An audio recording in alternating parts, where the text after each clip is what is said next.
Ekspresi sang kultivator berubah drastis, matanya dipenuhi keterkejutan yang mendalam. Inilah hukum waktu, benar-benar hukum waktu. Pada saat ini, ia tak lagi peduli pada apapun, menghabiskan seluruh masa hidupnya dengan panik, dan lautan kesadarannya meluas tanpa henti. Sekalipun lautan kesadarannya meledak dan masa hidupnya habis, ia bertekad untuk mematahkan jeda waktu sesaat ini. Ia tahu bahwa ini belumlah hukum waktu di bawah hukum waktu yang sejati, pikirannya akan membeku, dan ia tak akan mampu berbuat apa-apa. Tetapi bahkan sebagian kecil hukum waktu berada di luar jangkauannya. Snap, akhirnya ia terbebas dari matahari terbenam di Ningcheng. Esensi bintangnya pulih, dunianya mulai hidup, dan ia tak lagi diam. Namun pada saat itu, sebuah tombak panjang menembus dahinya, dan waktunya terhenti sekali lagi. Ningcheng mencengkeram tombaknya dengan lemah, nyaris tak bisa berdiri tegak. Kemenangannya terbilang beruntung jika lawannya mengabaikan penghancuran diri formasi dan terus menyerang, ia tak akan punya peluang. Bahkan jika formasinya bukan formasi Sungai Bintang level 5, melainkan formasi level 4, ia tetap tak akan punya peluang. Paling-paling, matahari terbenam akan membantunya melarikan diri, itu tentu tidak akan cukup untuk membasmi orang kuat ini. Tidak ada bagaimana jika di dunia ini. Hukum waktu, kau adalah seorang pengembara dari Jiangsu di Menara Pengamatan Bintang 99, kata kultivator itu sambil menunjuk ke arah Ningcheng, tetapi suaranya semakin melemah. Meskipun Ningcheng menyamar sebagai orang tua, setelah mereka berdua mengerahkan esensi bintang dan indera kedewaan mereka untuk menyerang, ia sudah tahu bahwa Ningcheng jelas tidak terlalu tua. Seorang kultivator muda dengan tingkat kultivasi seperti itu yang telah menyentuh dasar-dasar hukum waktu, siapa lagi kalau bukan pengembara Jiangsu yang menjadi terkenal di seluruh langit berbintang langit tengah karena mendaki ke puncak Menara Pengamatan Bintang 99. Aku tidak akan membiarkanmu pergi. Sang kultivator mengeluarkan teriakan serak terakhirnya, roh primordialnya yang terluka tertumpah keluar. Ningcheng tahu apa yang dipikirkan pihak lain dan mencibir, memangnya kenapa kalau kau di alam surgawi, apa kau pikir aku tidak bisa berbuat apa-apa pada jiwa baru lahir alam surgawi? Saat mereka berbicara, beberapa serangan indera ilahi terkunci pada roh primordial yang sudah terluka. Roh primordial kultivator itu diselimuti oleh serangan indera ilahi Ningcheng, dan ia langsung putus asa. Ia tahu ia sudah tamat. Ampuni aku, akulah Sang Mo Liang, Raja Sungai Bintang Sang Mo Xinghe. Jika kau membasmiku, Kaisar Xinlou tidak akan membiarkanmu pergi. Roh primordial itu mengerahkan upaya terakhirnya yang putus asa. Ningcheng menghentikan serangan spiritualnya karena terkejut dan bertanya, apakah kamu benar-benar Sang Mo Liang? Melihat Ningcheng tampaknya mengenalinya, Sang Mo Liang merasakan secercah harapan dan berkata dengan mendesak, ya, aku Sang Mo Liang, Raja Sungai Bintang dari Sang Mo Xinghe. Ningcheng tak pernah menyangka ia akan secara tak sengaja membantu Si Yulan membalas dendam. Ia langsung bersemangat. Sang Mo Liang memiliki alam roh sejati. Alam roh sejati ini dicuri dari Si Yulan. Karena ia telah membasmi Sang Mo Liang secara tak sengaja, bukankah alam roh sejati itu akan menjadi miliknya terlepas dari apakah ia akan mengembalikan alam roh sejati ini kepada Si Yulan di masa depan? Ia sungguh kekurangan hal semacam itu. Bukanlah solusi untuk tetap menempatkan lebah emas dan lembu pengejar dalam formasi 5 elemen kecil di Mutiara Xuan Huang. Apakah kamu sengaja mengirimkan kristal asal emas ini? Apa sebenarnya yang ingin kamu lakukan? Ningcheng mendengus dan mengeluarkan sebuah kristal yang terbungkus lapisan esensi langka dan berharga. Hati Sang Mo Liang kembali mencelos. Sepertinya Ningcheng tidak berniat melepaskannya hanya karena ia tahu identitasnya sebagai Sang Mo Liang. Di saat yang sama, ia menyadari bahwa ia telah menembak kakinya sendiri. Jika kau bersedia melepaskan jiwaku, aku pasti akan menceritakan semuanya padamu. Sang Mo Liang masih berharap Ningcheng akan mengampuni nyawanya. Ningcheng berkata dengan nada menghina, kalau kau tidak mau bicara, mati saja. Saat mereka berbicara, serangan spiritual Ningcheng meningkat. Seluruh jiwa primordial Sang Mo Liang merinding, dan ia tak berani mengucapkan sepatah kata pun untuk memohon belas kasihan. Ia buru-buru berkata, akan kukatakan, aku punya dunia roh sejati. Hentikan omong kosongmu dan tanyakan padaku apakah kau telah mengeluarkan kristal ini. Setelah Ningcheng menggunakan senja-senja, kekuatan esensi bintangnya berangsur-angsur pulih, jadi dia tidak lagi terburu-buru untuk menghancurkan roh primordial Sang Mo Liang. Ya, jawab Sang Mo Liang. Alasan saya mengeluarkan beberapa kristal asal emas adalah untuk melihat apakah ada yang mencari asal. Karena saya mendapatkan manik asal emas, jika saya bisa mendapatkan asal 5 elemen, dunia roh sejati saya akan berkembang menjadi dunia kuasi kaotik, yang akan berkali-kali lipat lebih kuat daripada dunia roh sejati. Setelah mendapatkan mutiara asal emas, Sang Mouliang sangat ingin mendapatkan mutiara asal lainnya. Ia berasumsi bahwa para kultivator yang mendapatkan mutiara asal lainnya juga menginginkan mutiara asal emas. Nyatanya, asumsi Sang Mouliang benar, para kultivator yang ingin mendapatkan mutiara asal hampir selalu menyimpan rahasia. Ia yakin bahwa meskipun ada kultivator yang mengincar mutiara asal emasnya, ia akan tetap berada di posisi dominan. Alasan utamanya adalah ia memiliki terlalu banyak kristal asal emas, jadi ia ingin mencoba metode ini. Entah berhasil atau tidak, ia tidak peduli. Selama bertahun-tahun, beberapa kultivator memang telah mencoba menemukannya menggunakan kristal asal emas. Namun, para kultivator ini hanya mengincar mutiara asal emas, dan terlebih lagi kristal asal itu sendiri tak satu pun dari mereka memiliki mutiara asal lainnya. Tentu saja, tak satu pun dari kultivator yang mencari keberadaannya luput dari amarahnya. Apa, katamu kau punya mutiara asal emas? Ning Cheng menyela Sang Mouliang dengan gembira. Ia hanya ingin bertanya dari mana Sang Mouliang mendapatkan kristal asal emasnya. Ia tidak menyangka akan mendapatkan hadiah sebesar itu. Sang Mouliang ternyata punya mutiara asal emas. Seluruh jiwa primordial Sang Mouliang terasa seperti terkurung dalam gua es. Sang kultivator memang datang untuk mutiara asal emas. Ia sedang mencari mutiara asal lainnya, seperti dugaan awalnya beberapa di antaranya juga sedang mencari mutiara asal emas. Aku punya mutiara asal emas. Selama kau mengampuniku, dunia roh sejatiku dan mutiara asal emas akan menjadi milikmu. Ada juga banyak harta di Sungai Bintang Sangmuku. Semua ini milikmu. Saat ini, Sang Mouliang hanya punya satu permintaan agar Ning Cheng meninggalkan roh primordialnya dan tidak membasminya. Ning Cheng mencibir, dunia roh sejati milikmu, apa kau tidak tahu malu kau mencuri dunia roh sejati milik temanku, Si Yulan. Hari ini aku di sini untuk membalaskan dendam temanku. Kau teman Si Yulan, seluruh jiwa primordial Raja Sang Moxinghe benar-benar kehilangan harapan. Orang di depannya adalah teman Si Yulan, dan mungkin dia datang khusus untuk membalas dendam. Benar. Hancurkan dia. Ning Cheng, setelah mengetahui seluruh cerita, melepaskan indera ilahinya, dan api Sungai Bintang langsung melenyapkan roh primordial Sang Mouliang. Mengenai klaim Raja Sungai Bintang Sang Mo bahwa Raja Sungai Bintang Sang Mo memiliki banyak harta lainnya, ia skeptis. Raja Sungai Bintang Sang Mo, dengan dunia roh sejatinya, pasti akan menyimpan semua hal baik itu bersamanya. Setelah menghancurkan Raja Sang Moxinghe, Ning Cheng mengulurkan tangan dan mengambil cincinnya, sekaligus memindainya dengan indera ilahinya. Seperti yang diduga, indera ilahinya sama sekali tidak dapat menembusnya. Cincin ini memang alam roh sejati. Dengan tingkat kultivasi Raja Sang Moxinghe, setelah menyempurnakan alam roh sejati ini selama bertahun-tahun, mungkin akan membutuhkan waktu yang cukup lama baginya untuk sepenuhnya menguasainya. Ketika leluhur Si Yulan memperoleh dunia roh sejati ini, bahkan setelah beberapa generasi pemurnian, dunia tersebut paling-paling hanya dapat digunakan sebagai dunia kecil biasa. Kecuali jika dunia roh sejati secara aktif mengenali seorang guru, akan sangat sulit bagi seorang kultivator tanpa kemampuan mengamati bintang untuk memurnikannya.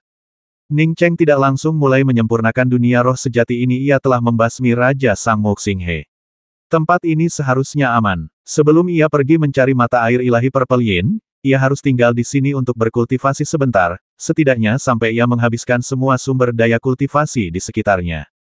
Dia memberikan beberapa pil harapan abadi kepada Qianghua dan Luo Fei, dan dia masih memiliki 1 atau 2 juta tersisa.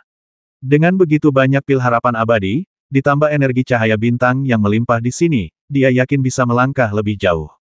Yang paling dinantikan Ning Cheng adalah pil itu tampak sama sekali tidak terdeteksi dari luar. Mungkin dia bisa memasuki mutiara Xuan Huang untuk berkultivasi di sini.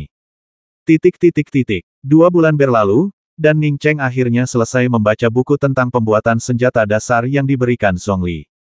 Barulah ia menyadari betapa luar biasanya buku ini. Lebih tepatnya, menyebut buku ini dasar-dasar penempaan senjata sama sekali tidak tepat. Sekalipun diberi judul dasar-dasar penempaan senjata, hal itu hanya berlaku untuk bacaan pertama. Dengan setiap bacaan berikutnya, isinya semakin mendalam dan mencakup topik yang lebih luas. Setelah menyelesaikan buku tersebut, Ning Cheng akhirnya mengerti apa yang dimaksud Sang Mouliang dengan dunia semi kacau. Dunia roh sejati yang mengumpulkan 5 asal atau 5 elemen dapat menjadi dunia semi kacau. Namun, mengumpulkan 5 asal dan elemen sangatlah sulit. Meskipun mengetahui kesulitannya, Ning Cheng memahami pendekatan Sang Mouliang. Ia sendiri, seperti Sang Mouliang, ingin mengumpulkan 5 asal. Dunia roh sejati memang berkali-kali lipat lebih maju daripada dunia kecil. Namun, bahkan dunia roh sejati pun tidak dapat menjamin bahwa ia dapat sepenuhnya mencegah indera ilahi makhluk-makhluk yang benar-benar kuat untuk mengintip ke dalamnya. Dunia roh sejati paling banter setara dengan planet dengan aturan yang sedikit lebih tinggi. Namun, dunia caotik benar-benar berbeda, ia melampaui dunia biasa. Begitu dunia caotik terbentuk, bahkan dunia yang semi-caotik sekalipun, kemungkinan besar bahkan pembangkit tenaga listrik yang melampaui alam abadi pun tidak akan mampu menyelidikinya dengan indera ilahi.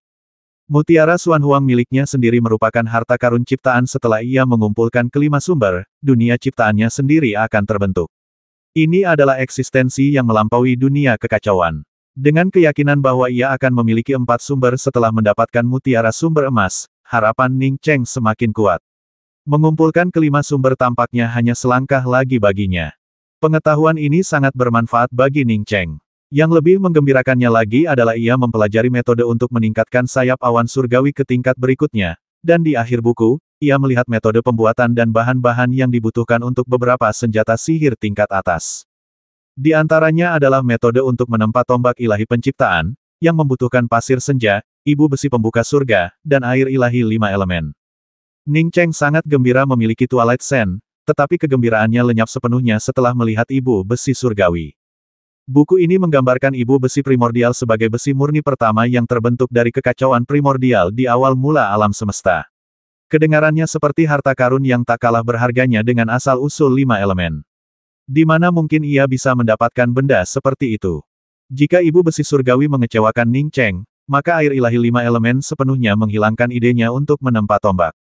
Air ilahi 5 elemen H2 adalah air yang terkondensasi di alam penciptaan pada saat pembentukannya.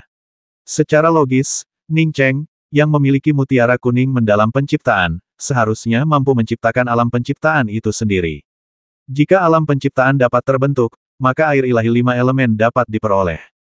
Ning Cheng kecewa, jika dunia penciptaannya tidak memiliki tanah napas saat terbentuk, maka ketika mutiara Xuan Huang mengumpulkan asal-usul 5 elemen untuk membentuk dunia penciptaan, air ilahi 5 elemen tidak akan jatuh. Artinya, jika ia menginginkan air ilahi 5 elemen, ia tidak hanya perlu menemukan asal-usul kelima elemen, tetapi juga tanah napas. Ning Cheng sudah tahu betapa berharganya tanah nafas, dia bahkan tidak pernah mempertimbangkannya. Tapi itu bukan satu-satunya persyaratannya. Yang terpenting, apinya harus menghasilkan roh api dan berkualitas tinggi.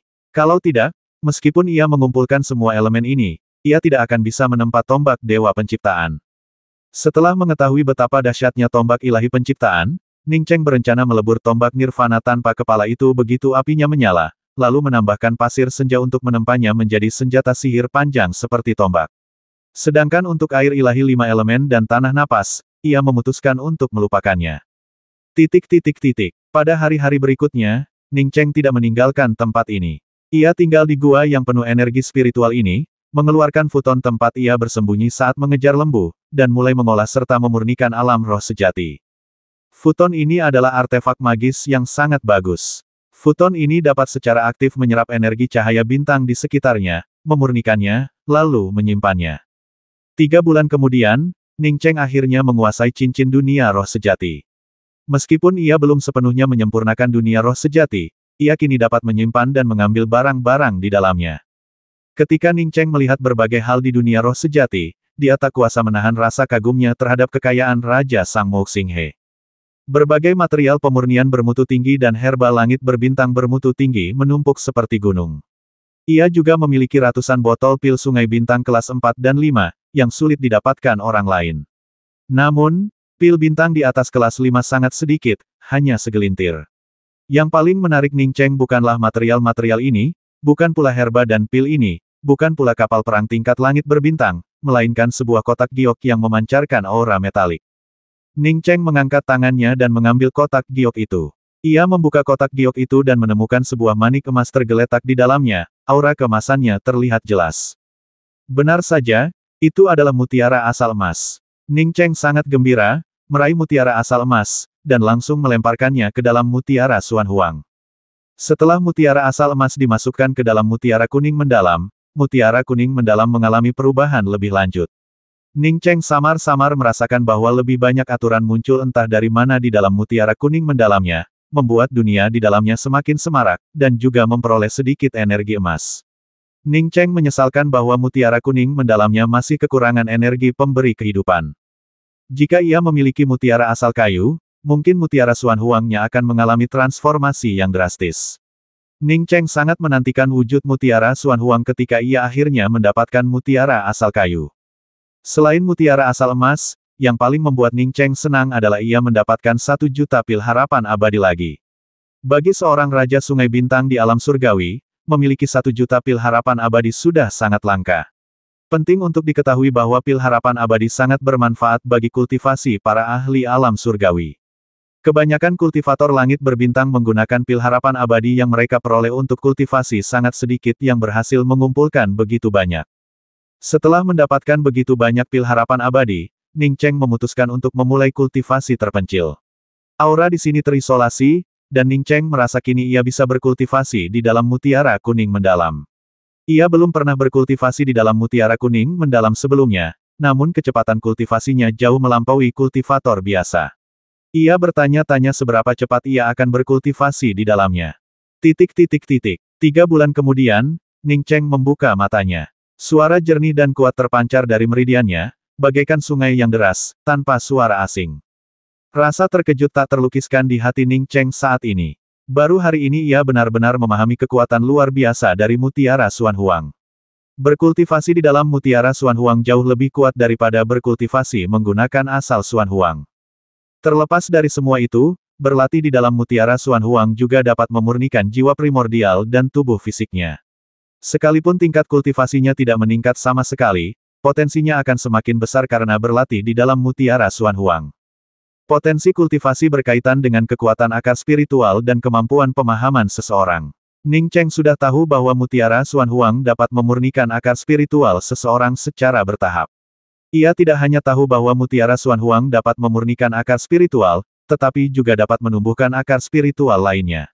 Yang tidak ia ketahui adalah bahwa berlatih di dalam mutiara Xuan Huang juga dapat meningkatkan kemampuan pemahamannya. Kemampuan pemahaman Ning Cheng sudah lebih kuat daripada kultivator biasa, dan kini, dengan kultivasinya di dalam mutiara Xuan Huang, ia telah berkembang lebih jauh. Jelas, semakin lama ia berkultivasi di dalam mutiara Xuan Huang, semakin kuat pula kemampuan pemahamannya. Hanya dalam 3 bulan kultivasi, ia hampir mencapai puncak tahap awal alam abadi.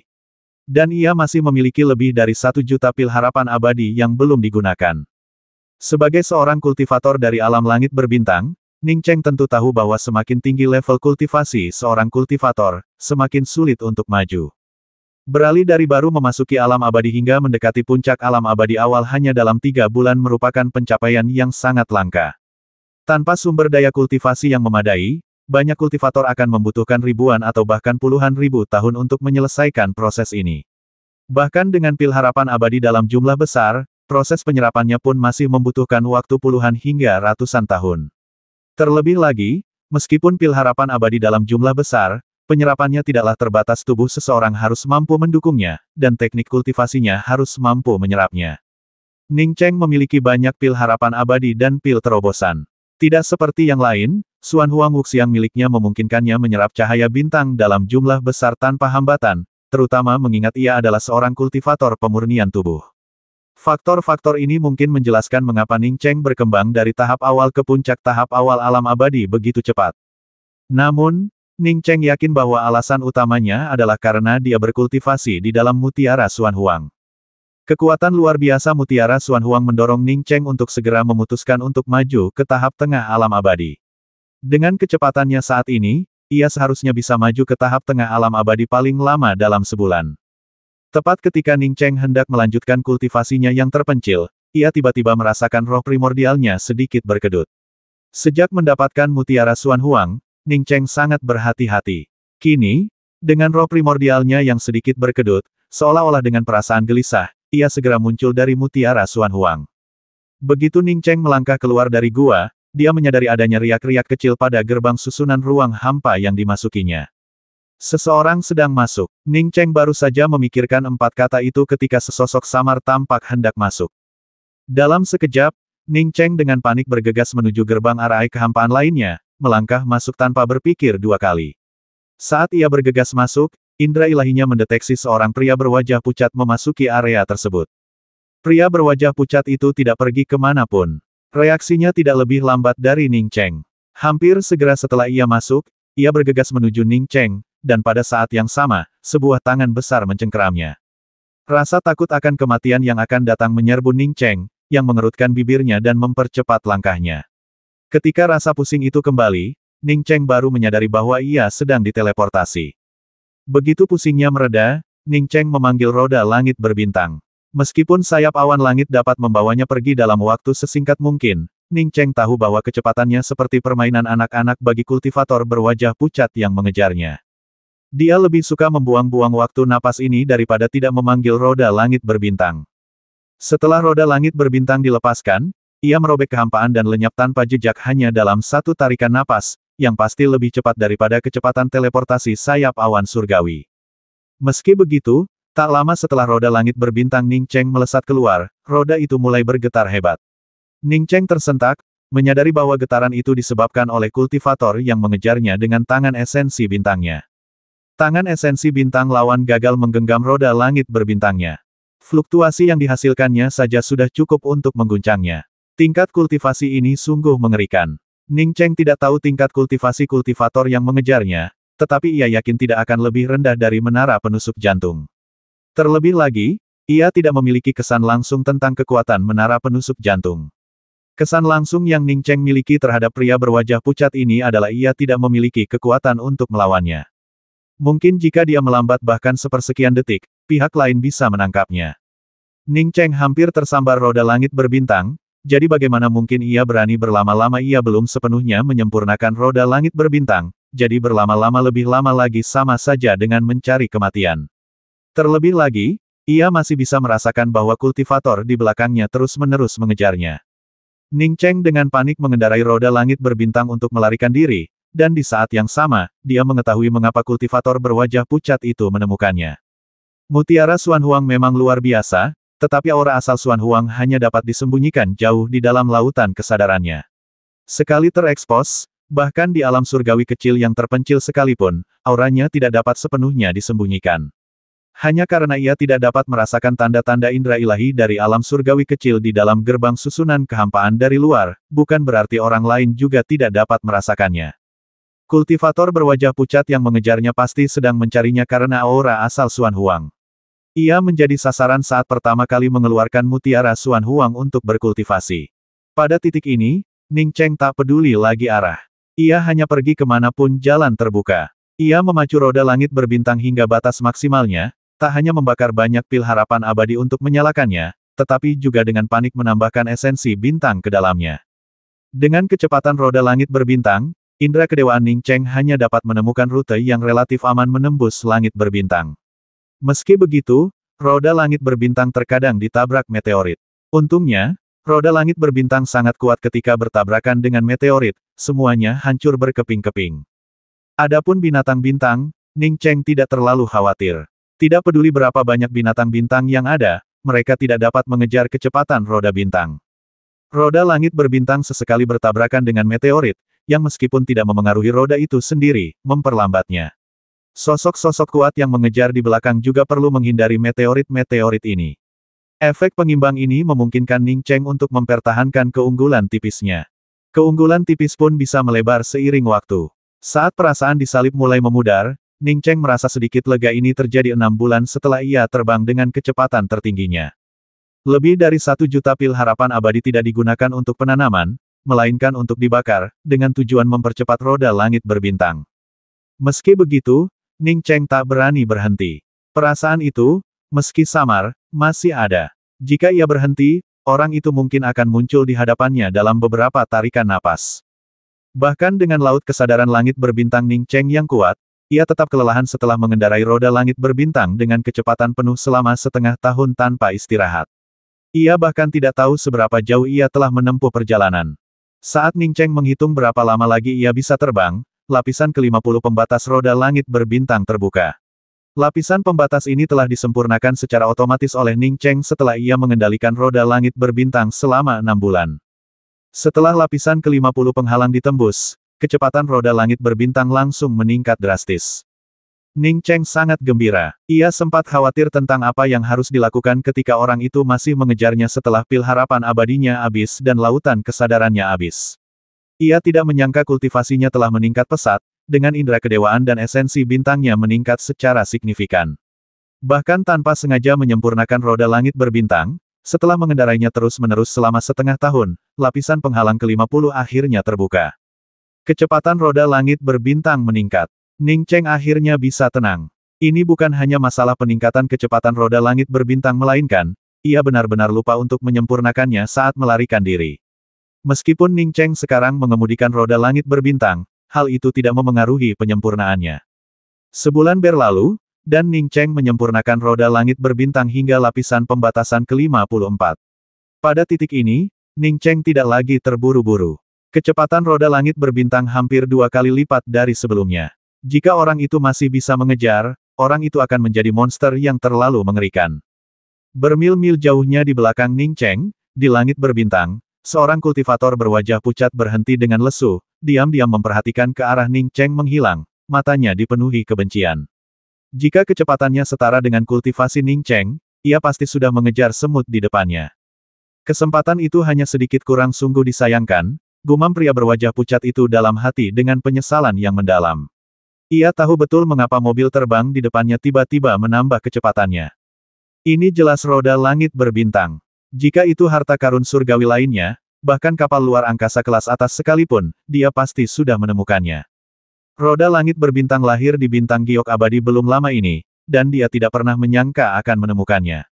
Roda langit berbintang telah terus-menerus dikendarai selama lebih dari setengah tahun. Jumlah batasan yang disempurnakan pasti semakin banyak. Dengan semakin banyaknya batasan yang disempurnakan, wajar jika kecepatan roda langit berbintang meningkat. Dengan kecepatan roda langit berbintang, dia tidak mungkin bisa mengejarnya. Merasa para pengejar telah berhenti, Ning Cheng terus menerbangkan roda langit berbintang selama sebulan lagi sebelum akhirnya berhenti. Saat itu, roda langit berbintang telah disempurnakan hingga lapisan ke-57 dari batasannya. Pada peta bintang roda bintang, tidak ada lagi nama tempat yang ditandai, hanya sebuah titik kecil di salah satu sudut. Ning Cheng berdiri di roda langit berbintang dan mengamati area itu dengan indera ilahinya. Tempat ini benar-benar kosong, dipenuhi meteorit yang mengamuk tanpa arah, tanpa tanda-tanda kehidupan manusia. Ning Cheng tahu ia mungkin tersesat. Satu-satunya tempat yang bisa ia tuju sekarang adalah titik kecil itu. Mungkin begitu ia mencapai titik itu, ia akan menemukan jalannya lagi. Namun, Ning Cheng juga mengerti bahwa meskipun titik terang itu tampak dekat di peta bintang, memindahkannya bukanlah proses yang cepat. Ia hanya memanggil Zui Niu untuk membantu mengendalikan roda bintang sementara ia melanjutkan kultivasinya. Dengan lebih dari 100.000 pil harapan abadi yang tersisa, maju ke tahap tengah alam abadi seharusnya bukan masalah besar. 2 bulan kemudian, Ning Cheng berhasil maju ke tahap tengah alam keabadian, dan titik terang itu menjadi lebih terang lagi, tetapi masih belum mencapai tujuannya. Ning Cheng terus membiarkan Zui Niu mengendalikan roda langit berbintang sementara ia mulai mempelajari teknik pembuatan senjata dan alkimia. Ia telah memperoleh sejumlah besar material langit berbintang dan ramuan langit berbintang dari Sang Mouliang, yang sangat cocok untuk dicobanya. 6 bulan berlalu dengan cepat, dan Ning Cheng menghela napas, lalu berhenti membuat senjata dan pil. Selama 6 bulan itu, ia hampir tidak bisa memurnikan pil sungai bintang level 6 dan artefak Dao tingkat tinggi. Bagi Ning Cheng, kecepatan ini tidaklah cepat malah sangat lambat.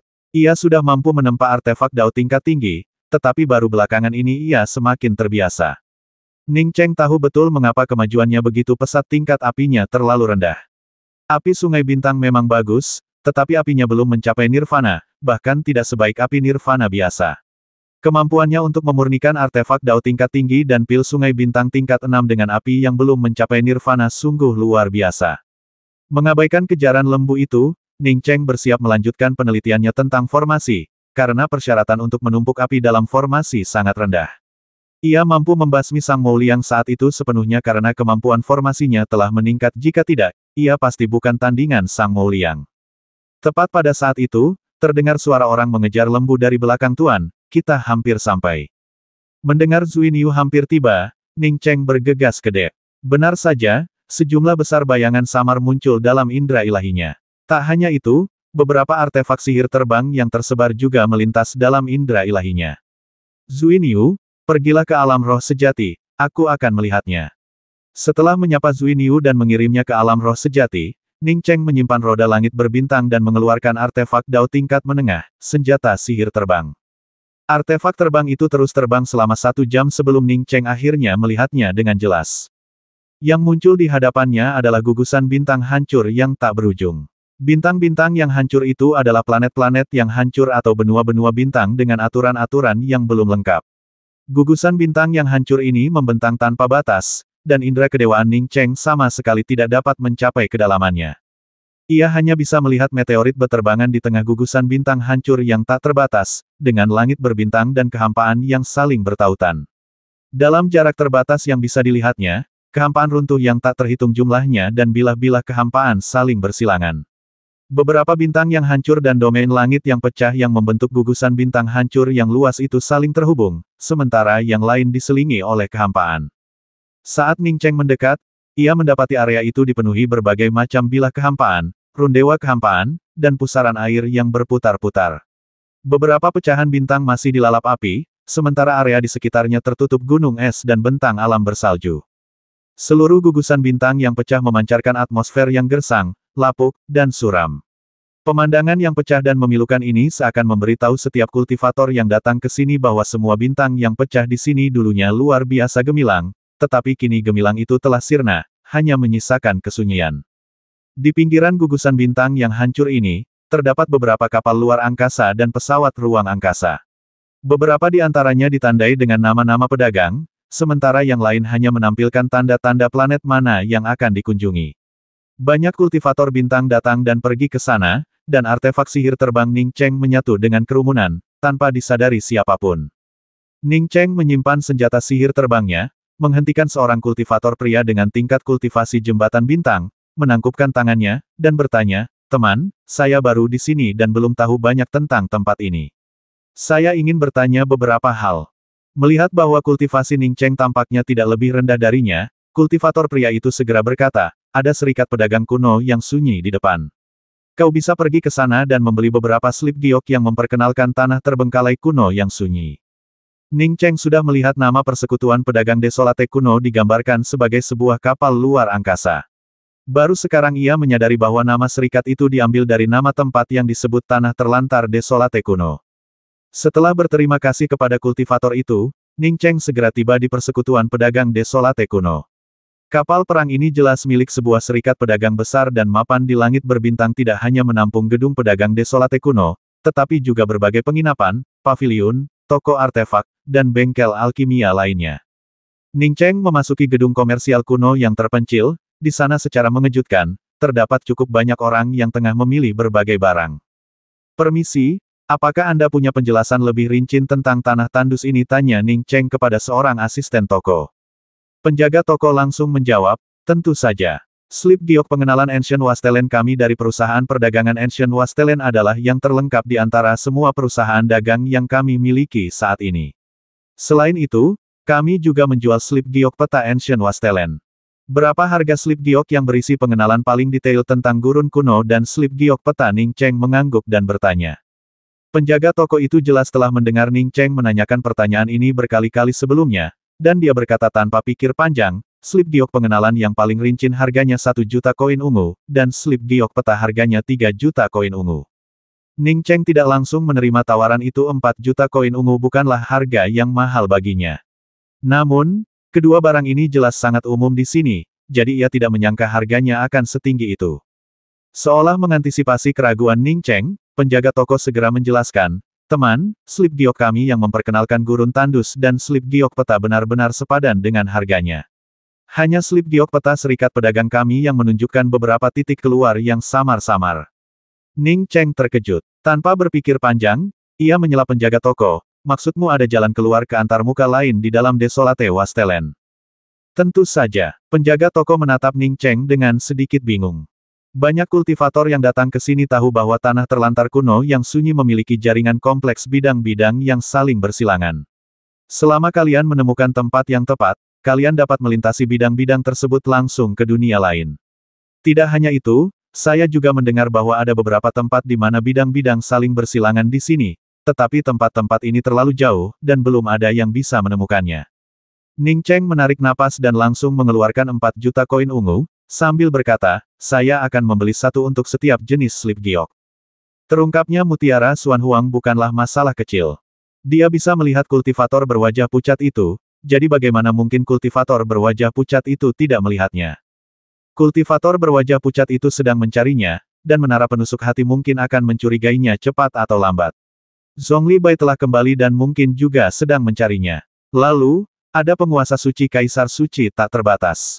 Awalnya mereka mengira dia meninggal di Gunung Yichen, tetapi sekarang setelah dia muncul kembali, entah dia pergi karena jimat atau hal lain, penguasa suci itu pasti akan mencarinya. Dengan begitu banyak tokoh kuat yang mencarinya, 100 Ning Cheng pun tidak akan cukup untuk membasminya. Belum ada yang tahu tentang hubungan Ruolan dengannya. Mungkinkah dia dalam bahaya? Luo Fei dan Qiong yang tinggal di tanah suci Wuji memang tampak berbahaya, tetapi kenyataannya, mereka seharusnya lebih aman daripada tinggal bersamanya. Dia mungkin akan hancur jika terkena cahaya sekarang. Tanah tandus yang tandus itu bahkan memiliki persimpangan antar alam. Jika dia ingin tumbuh kuat dan stabil, dia mungkin harus meninggalkan dunia ini.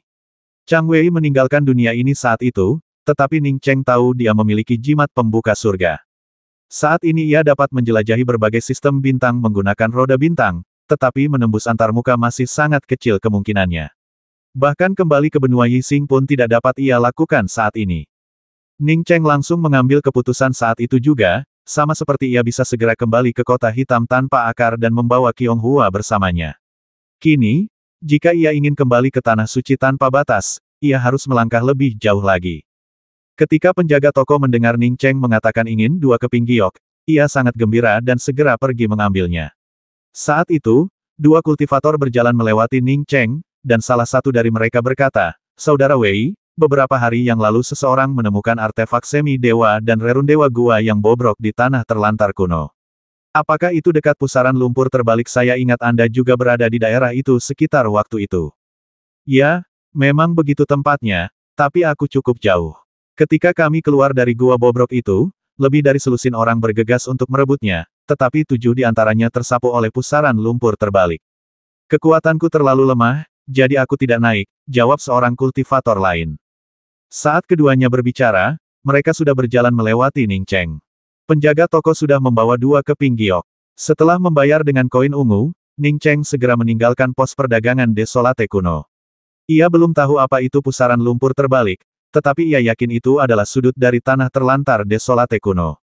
Setelah menemukan bahwa artefak semi-ilahi dapat diperoleh di tempat ini, Ning Cheng akhirnya mengerti mengapa begitu banyak kultivator datang ke tanah kuno yang sunyi.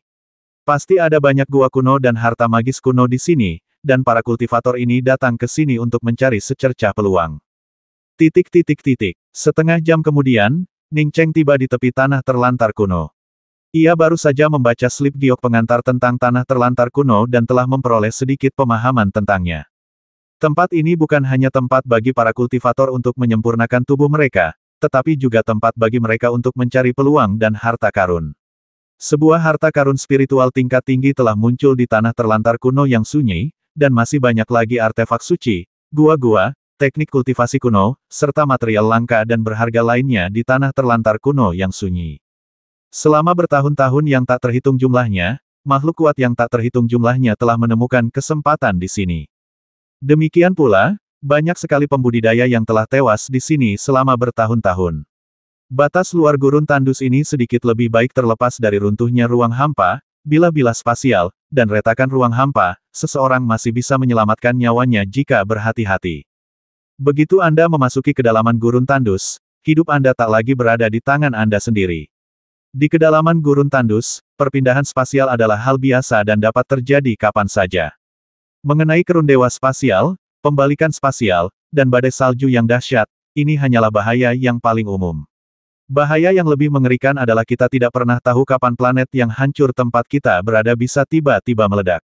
Bintang yang hancur meledak, bahkan seorang ahli alam surgawi pun akan kesulitan melarikan diri.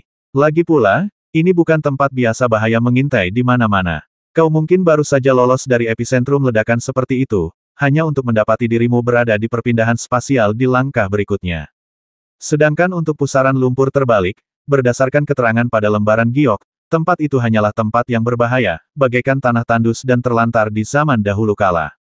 Bahaya di tanah tandus yang sunyi itu sungguh mengerikan, bahkan untuk sekadar didengar, tetapi mengingat lawan-lawannya yang kuat, Ning Cheng melangkah ke tanah tandus itu tanpa keraguan sedikitpun. Memasuki gurun tandus itu, rasa perubahan dan kehancuran semakin terasa. Bahkan ada sedikit rasa takut, seolah-olah beberapa jiwa sisa kuno memanggil setiap kultivator di sini dari kedalaman gurun. Namun, begitu seseorang berhenti dan mengamati area itu dengan saksama, panggilan jiwa-jiwa sisa ini seakan lenyap.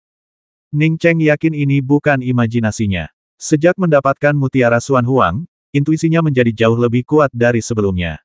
Mungkin para kultivator lain mengira ini adalah tanah terlantar kuno dan karena itu memiliki kesalahpahaman ini, tetapi Ning Cheng tidak berpikir demikian, dan ia menjadi semakin berhati-hati saat bergerak.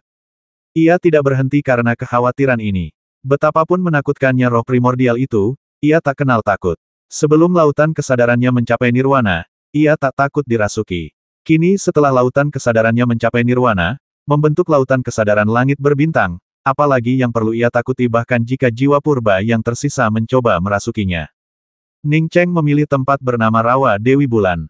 Ada dua alasan untuk ini. Pertama, Rawa Dewi Bulan terletak di tepi sebuah antarmuka. Kedua, peta slip giok tanah terlantar kuno menunjukkan gambaran Rawa Dewi Bulan yang sangat kabur. Jika dia bisa membeli peta slip giok seperti itu, orang lain tentu saja bisa. Jika seseorang benar-benar mengejarnya, ketika menebak kemana dia pergi, mereka umumnya tidak akan menduga bahwa dia akan memilih arah yang begitu samar-samar ditunjukkan di peta slip giok. Setelah mengalami semua ini, pendekatan Ning Cheng adalah untuk bertindak aman daripada mengambil risiko. Kehati-hatian bukanlah hal yang buruk. Ning Cheng belum pergi jauh, paling jauh hanya beberapa puluh mil ke tanah tandus, saat ia dihentikan oleh beberapa orang. 4 orang memanggilnya, 2 pria dan 2 wanita. Yang memiliki tingkat kultivasi tertinggi adalah seorang kultivator pria jangkung dengan kulit perunggu dan kilatan aneh di matanya, ia adalah makhluk bermata dua. Dalam pandangan Ning Cheng, kultivator ini sudah berada di puncak alam takdir surgawi, setengah langkah lagi untuk mencapai alam posisi surgawi. Yang kedua adalah seorang kultivator wanita bertubuh sedang. Ia bermata besar, berkulit putih, dan cukup cantik. Meskipun pakaiannya agak longgar, pesonanya tak tersamarkan. Kultivator wanita ini juga berada di alam takdir surgawi, dan seharusnya baru saja memasuki tahap akhir alam takdir surgawi. Kultivator pria lainnya lebih pendek satu kepala dari Ning Cheng. Ia sangat tampan, dengan rambut yang ditata seperti sanggul khas kultivator langit berbintang, membuatnya tampak sangat gagah. Kultivasinya hanya berada di tahap tengah alam abadi, mirip dengan kultivasi Ning Cheng saat ini. Kultivator perempuan terakhir bertubuh mungil dan berpenampilan rata-rata, dengan rambut tipis kekuningan. Ia juga memiliki tingkat kultivasi terendah, hanya pada tahap awal alam abadi. Temanku, namaku Valen, dan ini teman-temanku Yu Yuan Sui, Oh Hong Xin, Do Di. Yang berbicara adalah kultivator tertinggi dan terkuat. Ning Cheng memperhatikan bahwa ketika ia memperkenalkan teman-temannya, ia juga menyebutkan mereka dari tingkat kultivasi tertinggi hingga terendah. Cheng Nianxiong, seorang kultivator nakal. Ning Cheng menangkupkan tangannya untuk memberi salam, melihat bahwa kelompok itu tampaknya tidak berniat jahat. Dengan senyum hangat, Valen berkata, "Teman, begini, kita berencana pergi ke Raven's Nest. Awalnya, kita akan membentuk tim beranggotakan 5 orang, tetapi salah satu teman kita harus mengundurkan diri karena keadaan yang tidak terduga. Aku lihat teman kita sendirian, dan kalau kamu tidak keberatan, kita berlima bisa membentuk tim dan pergi bersama." Ning Cheng tahu bahwa, menurut slip giok, tempat ini dapat ditemukan untuk menemukan material berkualitas tinggi untuk memurnikan artefak sihir terbang. Slip giok tersebut mengatakan bahwa pada zaman kuno, seorang Taois bernama Crow mencapai pencerahan di sini, dan kemudian ia mengganti nama tempat di mana ia mencapai pencerahan menjadi Sarang Gagak. Setelah Taois Gagak menembus alam dan pergi, tempat pembuktian Dao-nya tetap ada. Mengenai apa arti pembuktian Dao, Ning Cheng tidak terlalu memikirkannya. Dalam pandangannya, pembuktian Dao paling mirip dengan Chang Wei, berkultivasi melampaui alam abadi dan kemudian keluar dari alam ini. Karena Taois Gagak adalah seorang kultivator ibel, ia memelihara banyak sekali hewan peliharaan ibel gagak angin dan api tingkat atas. Kecuali beberapa yang pergi bersama Taois Gagak, sebagian besar hewan peliharaan ibel ini tetap berada di Sarang Gagak. Hewan peliharaan ibel yang ditinggalkan oleh para kultivator kuat bukanlah makhluk biasa. Setiap bulu ekor yang ditinggalkan oleh para gagak api ini setelah kejadewa mereka tak ternilai harganya. Yang lebih berharga lagi adalah bahwa semua gagak api ini adalah binatang ibel beratribut angin dan api. Beberapa dari mereka, setelah bertahun-tahun berakumulasi, telah berkultivasi hingga tingkat tertentu, dan setelah kejadewa mereka, mereka meninggalkan api bawaan mereka. Api ini adalah api gagak merah, dan banyak kultivator telah mendapatkannya di sini. Api gagak merah tua merupakan api yang luar biasa, baik digunakan untuk alkimia maupun pembuatan senjata. Namun, Ning Cheng tidak mau pergi. Ia sudah memiliki roda langit berbintang dan sayap awan langit. Soal api, ia sudah memiliki galaksi. Satu-satunya yang kurang bukanlah api atau bahan untuk membuat senjata sihir terbang, melainkan cara meningkatkan galaksi. Ning Cheng ragu sejenak sebelum berkata dengan nada meminta maaf, "Maaf, aku sebenarnya tidak ingin pergi ke sarang gagak. Kultivasiku masih terlalu rendah, dan aku tidak ingin pergi ke tempat sedalam itu." Sebenarnya, Ning Cheng bukan tidak ingin pergi ke tempat yang begitu dalam, ia ingin pergi ke tempat yang lebih dalam lagi. Melihat Ning Cheng menolak, Yu Yuanshui yang bermata besar tiba-tiba berkata, "Saudara Cheng, kalau kita sendirian, kita juga tidak akan berani pergi. Sekarang kita berlima, bahkan jika ada bahaya, kita akan memiliki seseorang untuk membantu kita. Lagi pula, aku pernah ke sarang gagak sekali. Kali ini, selain ingin menemukan api gagak merah atau bahan untuk menyempurnakan senjata sihir terbang, ada hal lain yang tak bisa ditolak siapapun." Ning Cheng tersenyum tipis dan tidak mendesak masalah itu, dia tidak tertarik. Yu Yuanshui tidak menyangka bahwa bahkan setelah ia melangkah sejauh ini, kultivator ini bahkan tidak akan bertanya. Dilihat dari roda bintang Ning Cheng, ia menduga Ning Cheng juga berada di alam abadi. Logikanya, karena ia telah mengatakan sesuatu yang tak seorang pun bisa menolak, setidaknya ia seharusnya bertanya. Ning Cheng tidak bertanya, jadi dia melanjutkan, "Konon, setelah Taois gagak mencapai pencerahan, dia meninggalkan wawasannya di sarang gagak. Kita ke sana kali ini untuk mencari wawasan Taois gagak, karena aku punya beberapa petunjuk. Jika kita menemukannya, semua orang akan mengukir salinannya." Teman, banyak kultivator di alam langit berbintang percaya bahwa alam abadi adalah puncaknya, tetapi sebenarnya ada makhluk yang lebih kuat di atas alam abadi, hanya saja banyak orang tidak mengetahuinya. Wawasan yang diperoleh dari pencerahan gagak Taois adalah harta yang tak ternilai bagi kita semua, jelas Valen dari samping. Ning Cheng menangkupkan kedua tangannya, memberi hormat dengan kepalan tangan, dan berkata dengan suara berat, "Kalian semua, aku ini orang asing. Ada begitu banyak kultivator di sini, kenapa kalian mau bekerja sama denganku, kenapa kalian memberiku keuntungan sebanyak itu?" Valen tersenyum kecut, "Pantas saja temanku bingung. Kebanyakan kultivator yang datang ke tanah terlantar sudah membentuk tim. Mereka yang belum membentuk tim, entah levelnya terlalu tinggi atau terlalu rendah.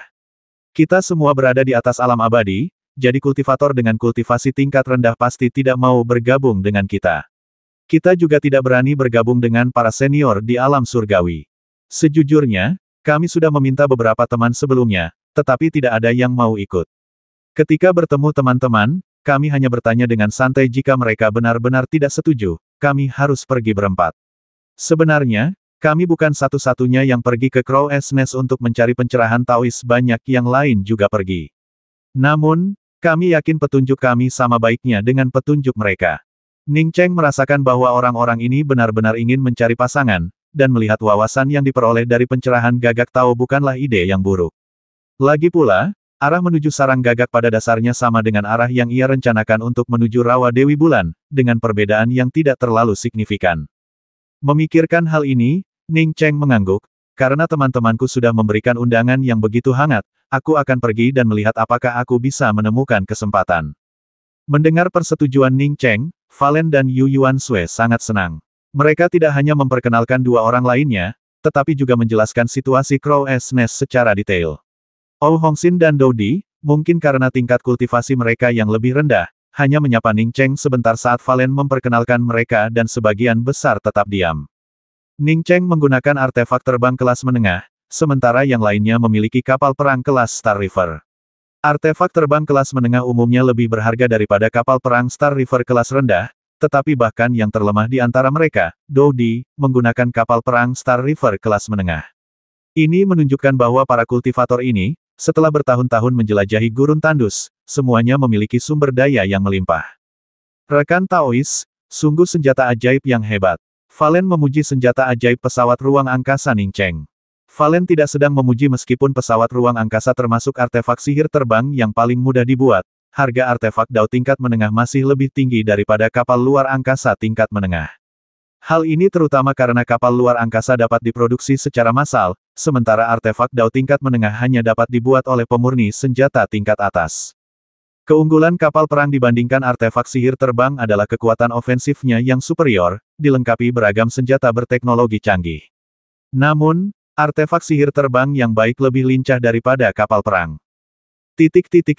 Yu Wanshui benar ketika mengatakan ia pernah ke sini sekali. Ia berjalan di depan, bergerak dengan kecepatan luar biasa. Ia menghindari badai spasial dan pusaran hampa. Sesekali, beberapa hujan meteor sederhana yang tersebar tidak menimbulkan bahaya berarti bagi mereka. Ning Cheng mengangguk dalam hati bekerja sama dengan orang-orang ini cukup bagus. Jika dia menempuh rute ini sendirian, bahkan dengan pemandu dan peta, itu akan memakan waktu lebih lama. Terlalu banyak bahaya di sini, satu langkah yang salah dan dia bisa tertelan oleh kehampaan spasial. Kelompok itu sebagian besar tetap diam, masing-masing mengendalikan artefak sihir mereka sendiri untuk bepergian. Ning Cheng bertemu banyak kultivator lain di sepanjang jalan, tetapi perkelahian jarang terjadi di tempat ini. Ning Cheng bisa memahami hal ini. Bahkan bepergian ke sini pun berbahaya kecuali ada kebencian yang mendalam. Siapa yang akan bertarung di tempat ini? Sarang gagak dekat dengan tempat yang ingin dituju Ning Cheng, tetapi sangat jauh dari tepi terluar tanah terlantar yang sunyi. Saat Ning Cheng mengikuti yang lain semakin jauh ke dalam tanah terlantar yang sunyi, rasa sunyi yang ia rasakan semakin kuat. Ketika indera keilahiannya meluas keluar, terkadang ia melihat tanah yang rusak dan tandus, atau pohon tua yang layu, namun ia merasakan kesedihan yang tak terlukiskan. Ning Cheng tahu itu karena setiap helai rumput dan setiap pohon di sini, yang hampir tumbang, telah menanggung terlalu banyak emosi pemiliknya. Meskipun pemilik benda-benda ini telah musnah dan menjadi abu, emosi yang tersisa masih dapat memengaruhi rumput, pohon, dan puing-puing yang layu di sini. Hanya ketika kultivasinya mencapai tingkat tertentu, ia tidak akan terpengaruh oleh hal-hal ini. Ini menunjukkan betapa kuatnya para kultivator yang gugur di sini. Saat itu, kota guntur biru tak terbatas di lautan kesadaran Ning Cheng tiba-tiba berdenyut. Ning Cheng terkejut dan secara naluriah berhenti. Kota guntur biru tak terbatas adalah sesuatu yang ia peroleh di jalan aturan. Seiring meningkatnya level kultivasinya, penyempurnaan kota guntur biru tak terbatas juga semakin mendalam. Saat ini, kota guntur biru tak terbatas yang ia panggil bukan lagi bayangan halus bahkan memiliki struktur tembok kota yang kokoh. Karena ia telah menyempurnakan kota guntur biru tak terbatas semakin dalam, seharusnya tidak ada aktivitas aneh yang terjadi tanpa indera ilahinya yang menggerakkannya. Saat ini, ia bahkan belum mengaktifkan kota guntur biru tak terbatas. Kota guntur biru tak terbatas hanya berdenyut di dalam lautan kesadarannya, yang jelas tidak normal. Ning Cheng segera memindai area tersebut dengan indera ilahinya. Kultivator biasa tidak dapat memindai terlalu jauh di tempat ini. Ning Cheng memiliki lautan kesadaran langit berbintang, yang membuat indera ilahinya jauh lebih kuat daripada kultivator biasa. Seketika, Ning Cheng menemukan sebuah panah hitam raksasa yang tertancap di rerun dewa bidang bintang puluhan ribu mil jauhnya. Ning Cheng belum pernah melihat panah sebesar itu sebelumnya. Bukan hanya ukurannya yang besar, tetapi saat indera keilahiannya menyentuhnya, ia merasakan aura mematikan yang menindas. Rasa tidak nyaman yang tak terlukiskan menggenang di dalam dirinya, dan kesadarannya bergetar hebat, seolah-olah ia akan muntah. Sebelum Ning Cheng sempat tersadar, ia batuk seteguk darah. Setelah memuntahkan seteguk darah, lautan kesadaran Ning Cheng akhirnya menjadi tenang, dan gemetar serta perasaan runtuh pun menghilang. Ketika indera spiritualnya bersendewa dengan panah hitam itu, lautan kesadarannya tak hanya bergetar, tetapi kota guntur biru tak terbatas di dalamnya juga berdetak lebih kencang. Ning Cheng menarik napas dan dengan paksa menenangkan kota guntur biru tak terbatas. Panah hitam itu terasa begitu familiar baginya. Denyut kota Wuji Qinglei, dikombinasikan dengan sapuan indera ilahinya barusan, membuatnya menyadari mengapa ia begitu familiar dengan panah hitam ini. Ketika ia memasuki domain guntur melalui jalan aturan dan menyempurnakan kota guntur biru tak terbatas, ia melihat sesosok makhluk dahsyat menghancurkan sebuah planet dengan satu pukulan di dalam ingatan kota guntur biru tak terbatas. Kemudian ia melihat tombak ungu yang membasmi makhluk dahsyat itu dengan satu tusukan. Pada saat ini, petir dahsyat dari kota Wuji Qinglei menyambar semua makhluk kuat di sekitarnya, memperlihatkan aura dominasinya. Meski begitu, sebuah panah hitam tiba-tiba melesat, menembus kota guntur biru tak terbatas. Panah itu merobek kehampaan di sekitarnya, meledakkan kota itu ke dalam kehampaan dan sekaligus mengirim rohnya ke dimensi lain. Ini menunjukkan betapa dahsyatnya panah hitam ini. Saat ini, Ning Cheng yakin bahwa panah hitam itu adalah panah yang baru saja dilihatnya dengan indera ilahinya. Terlebih lagi, slip giok yang dibelinya juga menggambarkannya panah hitam ini disebut panah dari luar angkasa. Panah dari luar angkasa tidak boleh dipindai dengan indera ilahi, hal itu akan langsung menghancurkan lautan kesadaran seseorang, membasminya sepenuhnya. Ia bahkan tidak menyadarinya ketika tiba. Karena getaran di kota guntur biru tak terbatas, ia malah memindai panah hitam itu. Untungnya, ia memiliki lautan kesadaran langit berbintang, dan lautan kesadarannya belum runtuh. Saudara Cheng, kenapa kau berhenti? Saat Valen berbicara, ia melihat Ning Cheng memuntahkan darah dan bertanya dengan ekspresi berubah, Saudara Cheng, tempat ini tidak jauh dari panah dari luar angkasa.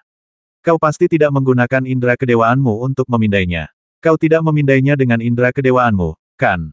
Namun, ia segera menyadari bahwa hal itu mustahil. Sekalipun ia mengerahkan seluruh indera ilahinya, ia tetap tidak dapat mendeteksi panah dari langit. Kultivasi Ning Cheng seharusnya tidak setinggi dirinya, jadi bagaimana mungkin ia bisa mendeteksi panah dari langit? Jika ia benar-benar mendeteksi panah dari langit, itu tidak akan semudah memuntahkan darah. Ning Cheng segera melambaikan tangannya, tidak, aku hanya batuk darah karena luka dalamku belum sembuh. Aku sudah jauh lebih baik sekarang. Saudara Valen, jangan khawatirkan aku, ayo kita lanjutkan perjalanan kita. Dia tidak akan pernah mengakui bahwa indera kedewaannya telah mendeteksi panah dari luar angkasa, karena itu akan mengungkap kekuatan kesadarannya. Meskipun mengatakan ini, Ning Cheng bertekad bahwa ketika kultivasinya lebih kuat, dia pasti akan kembali ke sini dan mengambil panah dari luar angkasa. Bahkan harta magis sekuat kota guntur biru tanpa batas pun tertembak ke dalam kehampaan oleh panah hitam ini. Seberapa kuatkah panah hitam ini? Panah dari luar angkasa itu tidak dibiarkan begitu saja tanpa ada yang mengambilnya, melainkan, tak seorang pun mampu mengambilnya. Ia memiliki laut kesadaran langit berbintang, tetapi bahkan ia pun tak mampu mengambilnya, tingkat kultivasinya masih terlalu rendah. Setelah terbang selama setengah bulan lagi, Yuan Sui, yang memimpin jalan, berhenti, begitu pula Valen dan yang lainnya. Ning Cheng juga menyimpan senjata sihir terbangnya, ia tahu mereka telah tiba di sarang gagak. Bayangan gelap tampak di kejauhan, itulah bintang gagak, tempat Taois gagak dulu mengasingkan diri untuk mengembangkan daunnya. Namun kini, bintang gagak telah hancur total, tanpa kehidupan. Berdiri di pinggirannya, yang bisa dirasakan selain perubahan dan kehancuran hanyalah aura api yang pekat. Indera kedewaan Ning Cheng terkadang masih bisa merasakan beberapa kultivator menyerbu masuk ke bintang gagak. Agaknya, mereka juga seperti itu, semuanya datang untuk pencerahan Taois gagak, atau untuk bahan-bahan untuk harta sihir terbang dan api gagak merah. Di depan terbentang bintang gagak. Dari bintang gagak, seseorang tidak dapat menggunakan indera ilahi untuk melihat apapun di luar radius 10 mil. Meskipun bintang gagak rusak, Taois gagak telah membentuk formasi pembatas yang tak terhitung jumlahnya yang tak tertembus saat itu. Untuk menemukan wawasan Taois gagak tentang Dao di bintang gagak, kita hanya dapat mengandalkan upaya gabungan dari sedikit orang di antara kita. Tapi Saudara Cheng, jangan khawatir, kita berbeda dari yang lain, kita memiliki area pencarian yang terbatas. Untuk menjaga kontak, kita akan meninggalkan manik-manik komunikasi satu sama lain. Setelah mengatakan ini, Valen adalah orang pertama yang mengeluarkan manik-manik komunikasi. Ning Cheng juga mengeluarkan manik komunikasi dan bertukar tanda spiritual dengan Valen dan 3 orang lainnya. Kalau begitu, ayo kita masuk juga. Selama itu bukan sarang gagak yang ditemukan Taois gagak melalui pencerahannya, sarang gagak atau harta karun lainnya boleh disimpan oleh siapapun yang mendapatkannya. Hanya hal-hal yang ditemukan Taois gagak melalui pencerahannya yang perlu dibagikan. Lagi pula, tempat di mana Taois gagak mencapai pencerahan tidak bisa dibuka oleh satu orang saja. Siapapun kita, setelah menemukan tempat ini, kita harus memberitahu yang lain untuk berkumpul. Yuan Sui juga melangkah maju dan berkata. Ning Cheng mengangguk mengerti sarang gagak memang bintang gagak. Namun, di dalam bintang gagak, terdapat banyak sekali sarang gagak. Beberapa dibangun oleh gagak angin dan api yang ditinggalkan setelah Taois gagak pergi. Sarang-sarang ini memiliki bulu ekor gagak angin dan api atau api gagak merah. Begitu Ning Cheng memasuki Raven Star bersama yang lain, ia menyadari bahwa indera kedewaannya berbeda dari yang lain. Valen mengatakan bahwa indera kedewaannya di sini hanya bisa menjangkau radius 10 mil paling banyak, tetapi ia bahkan tidak perlu menggunakan duri indera kedewaannya untuk memindai jarak 100 mil. Beberapa batasan yang rusak sama sekali tidak menghalangi indera kedewaannya. Jika ia memaksakan indera kedewaannya, ia mungkin bisa menjangkau lebih jauh lagi. Lautan kesadarannya memang jauh lebih kuat daripada para kultivator biasa, yang membuat Ning Cheng merasa tenang. Ning Cheng tidak tahu persis ukuran Raven Star, hanya saja begitu masuk, tempat itu penuh lubang, jurang, dan gunung runtuh. Ia bisa menebak bahwa banyak kultivator telah bertarung sengit di sini. Terlebih lagi, Raven Star telah mengalami dampak yang menghancurkan ketika kekuatan hidupnya musnah. Yu Wanshui memang sangat familiar dengan tempat ini. Meskipun ia tidak bisa menggunakan sihir terbang di sini, ia bergerak ke kiri dan ke kanan tanpa henti, dan kecepatannya pun sangat cepat. Ning Cheng awalnya mengira bahwa pencarian pencerahan Daoist Crow diprakarsai oleh Valen, tetapi sekarang tampaknya Yu Wanshui lah yang memprakarsainya. Setelah mereka berlima melakukan perjalanan selama hampir 2 hari, Yu Wanshui tiba-tiba berhenti, ekspresinya agak tidak menyenangkan. Ada apa? Suster muda Wanshui, tanya Valen cepat.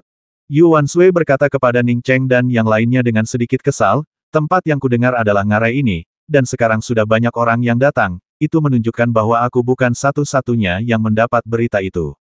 Mendengar kata-kata Yu Wanshui, Valen dan yang lainnya merasa agak kecewa. Banyak sekali orang yang datang ke sini. Sekalipun mereka belum menemukannya, peluang mereka sangat tipis. Ning Cheng tersenyum dan berkata, kupikir kita tidak perlu khawatir. Meskipun ada cukup banyak kultivator di sini, kurasa mereka belum lama di sini. Bagi kita semua, peluangnya hampir sama. Peluang tidak selalu datang pertama, dilayani pertama.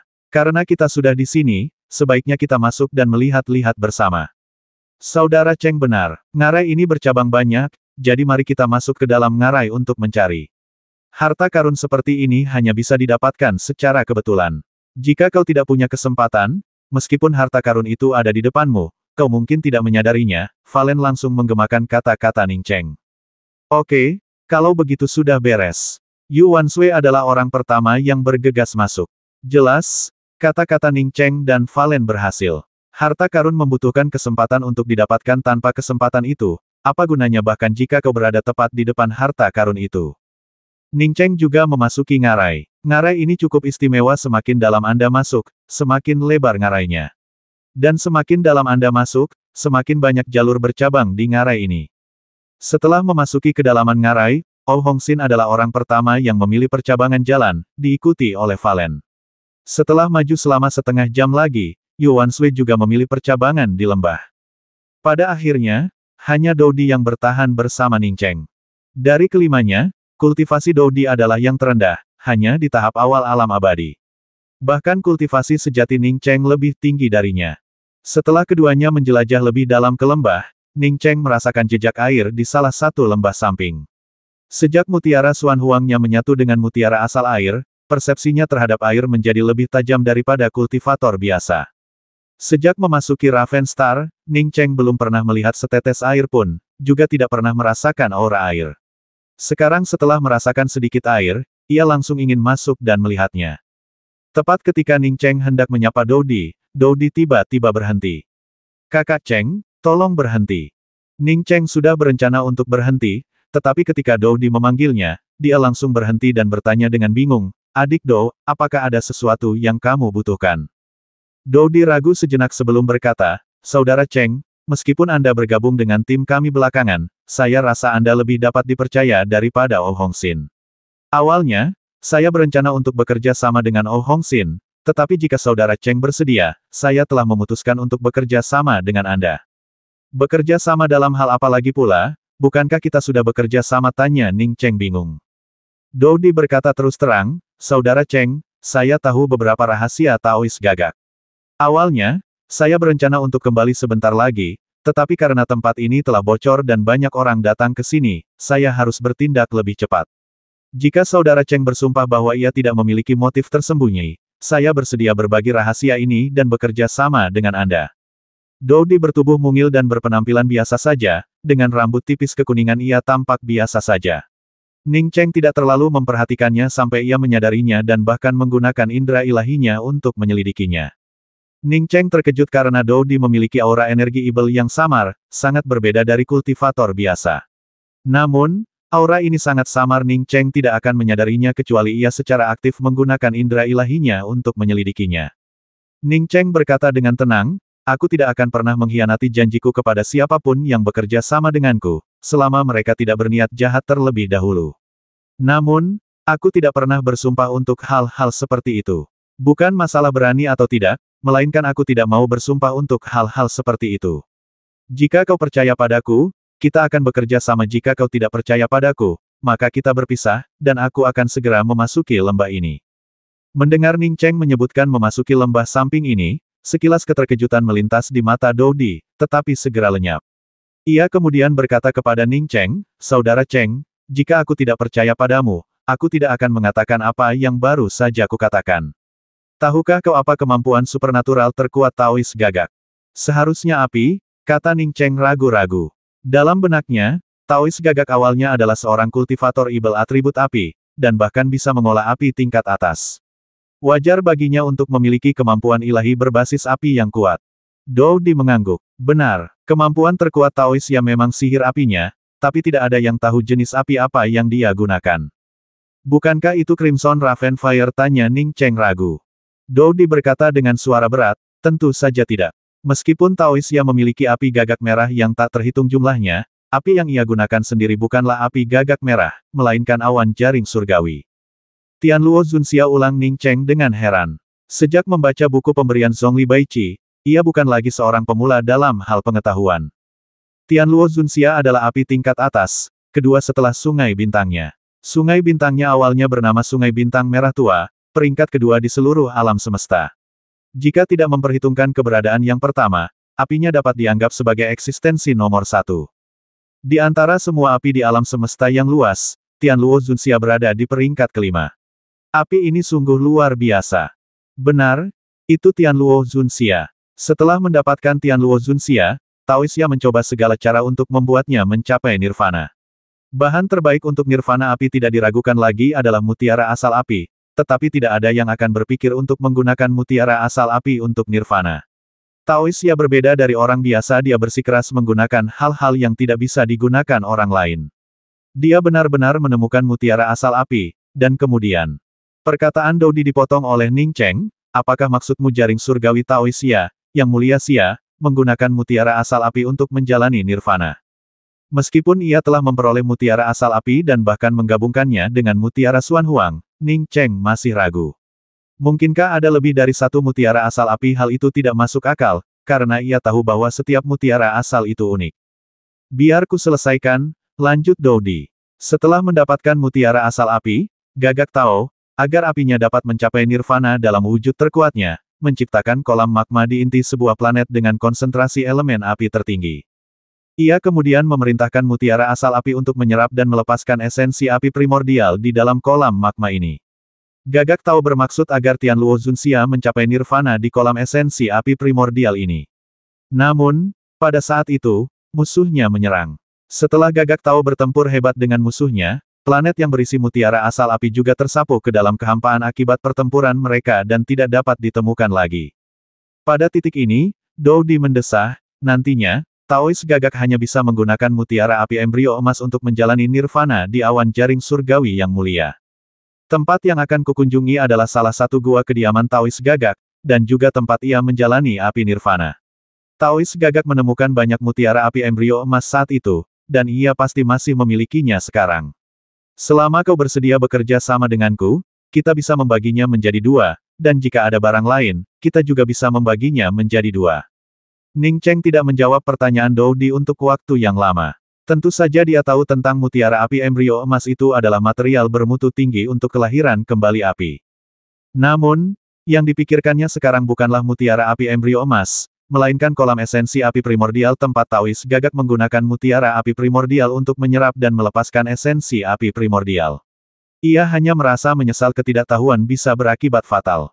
Ketika ia mendapatkan mutiara asal api, mengapa ia tidak memikirkan kolam magma itu? Ia berasumsi bahwa begitu ia mengambil mutiara asal api, suhu kolam magma akan langsung turun, membuatnya tak berharga. Ia tak pernah membayangkan bahwa nilai kolam magma itu akan berkali-kali lipat lebih besar daripada kristal asal api, yang hanya kalah dari mutiara asal api. Namun sekarang ia mungkin berada miliaran mil jauhnya dari kolam magma itu. Bagaimana ia bisa sampai di sana? Saat itu, sebuah kalimat dari sebuah film tiba-tiba terlintas di benaknya suatu kali, sebuah harta karun yang tak tertandingi diletakkan di hadapannya, namun ia mengabaikannya.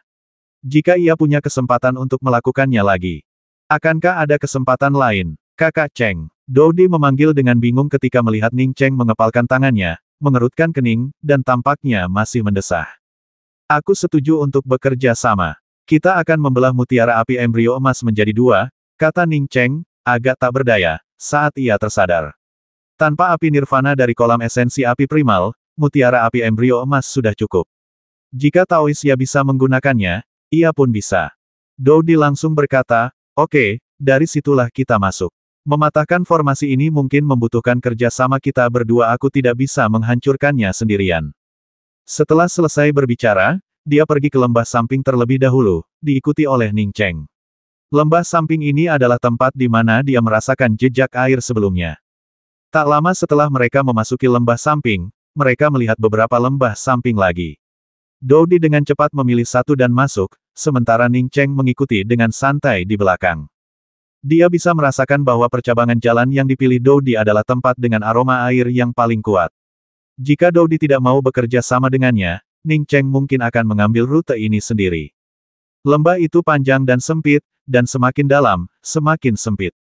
Dodi terus berlari semakin dalam ke lembah itu, dan setengah jam kemudian, Ning Cheng yang mengikutinya tiba-tiba berhenti. Dodi juga berhenti, berbalik dan menatap Ning Cheng dengan ekspresi bingung, bertanya, Kakak Cheng, mengapa kamu berhenti? Ning Cheng menunjuk ke dinding lembah di belakangnya dan berkata, kalau ada harta karun di dalamnya, sebaiknya kita masuk dari sini, jangan masuk lebih jauh. Berdasarkan pengalamanku, seharusnya ada formasi pertahanan tersembunyi di sini. Hanya saja seiring waktu, formasi ini agak rusak. Ning Cheng sudah mendekati Master RI tingkat Raja tingkat 6, dan ketika tiba di sini, ia merasakan jejak air yang memancar dari samping. Indra kedewaannya menyapu keluar, dan lembah itu berakhir kurang dari 100 mil di depan, dan tidak ada apapun di sana. Oleh karena itu, lembah samping ini hanya bisa dimasuki dari sini. Setelah mendengar kata-kata Ning Cheng, Dodi segera mengeluarkan slip giok dari cincinnya. Ia memindainya dengan indera spiritualnya, dan tak lama kemudian rona merah malu muncul di wajahnya. Mengetahui lokasinya adalah kartu truf utamanya dalam mencari kerja sama dengan Ning Cheng. Sekarang, dia bahkan belum menemukan tempatnya, dan Ning Cheng sudah menemukannya lebih dulu, sungguh memalukan. Maaf, aku baru saja melewati tempat itu. Ekspresi Dodi kembali normal, dan dia menatap Ning Cheng dengan sedikit bingung. Bagaimana kamu tahu tempat ini? Apa kamu punya peta juga? Ning Cheng tersenyum tipis, mana mungkin aku tahu tempat ini tidak penting. Yang penting kita cepat masuk. Semakin banyak orang datang ke sini. Kalau aku bisa menemukan tempat ini, berarti yang lain juga bisa. Ya, kita harus segera masuk. Dodi menyadari bahwa ini pasti rahasia pihak lain, bagaimana mungkin mereka memberitahunya. Seolah ingin menutupi rasa malunya, ia pertama kali mengungkapkan senjata rahasianya ini, formasi pertahanan tersembunyi. Aku tak bisa menghancurkannya. Jadi, kita hanya punya satu pilihan, serangan langsung. Dengan kerja sama kita berdua, kita bisa menghancurkannya paling lama dalam 2 jam. Selama tak ada yang datang dalam 2 jam itu, kita pasti berhasil. Itulah sebabnya dia meminta bantuan orang lain. Jika dia membuka tempat ini sendirian, setidaknya akan memakan waktu 7 atau 8 jam. Menyerang formasi di sini terus-menerus selama 7 atau 8 jam pasti akan menarik perhatian. Ning Cheng menggelengkan kepalanya, mengeluarkan satu set bendera arai, dan berkata, kalau kita menyerang di sini selama 2 jam berturut-turut, aku yakin seseorang akan menemukan kita. Biar aku yang urus ini. Setelah berkata demikian, Ning Cheng melemparkan bendera formasi satu demi satu. Dalam waktu kurang dari setengah batang dupa, sebuah retakan kecil muncul di hadapan Dodi. Dodi menatap Ning Cheng dengan sangat terkejut. Formasi pertahanan tersembunyi ini, yang ia butuhkan untuk menemukan seseorang untuk membantunya menerobos, telah terbuka begitu mudah. Cepat masuk, ada yang datang. Ning Cheng menyelinap masuk sebelum Dodi sempat bertanya. Melihat ini, Dodi segera bergegas masuk. Ning Cheng dengan santai menyingkirkan bendera arai, dan tempat itu kembali seperti semula. Arai pertahanan ini hanya untuk masuk saat keluar, ia tidak perlu merusaknya lagi. Saudara Cheng, Kau Master Arai tingkat atas. Doudi akhirnya tak kuasa menahan diri untuk bertanya. Master Arai tingkat atas. Itu bukan prestasi kecil. Mempelajari formasi tidak hanya sangat memakan waktu, tetapi juga membutuhkan fondasi yang kuat. Fondasi ini adalah pewarisan pengetahuan formasi. Meskipun alkimia dan pembuatan senjata dapat dipelajari sendiri, mempelajari formasi hanya dapat bergantung pada pewarisan dan pemahaman pribadi. Paling-paling, seseorang hanya dapat membuat beberapa terobosan baru berdasarkan warisan aslinya. Ning Cheng menjawab dengan santai, aku hanya mempelajarinya sesekali. Aku bukan ahli arai tingkat atas. Tapi aku pernah melihat mutiara api embrio emas yang kau sebutkan memang ada cukup banyak. Beberapa kilometer di depan, terdapat sebuah kolam mata air kecil dengan air di dalamnya. Di tengahnya terdapat panggung persegi, yang di atasnya diletakkan 5 atau 6 mutiara api emas. Ning Cheng tahu bahwa menggunakan mutiara api embrio emas untuk meremajakan api membutuhkan mata air spiritual berkualitas tinggi. Mata air ini pasti ditinggalkan oleh Taois Gagak saat ia sendiri sedang meremajakan api.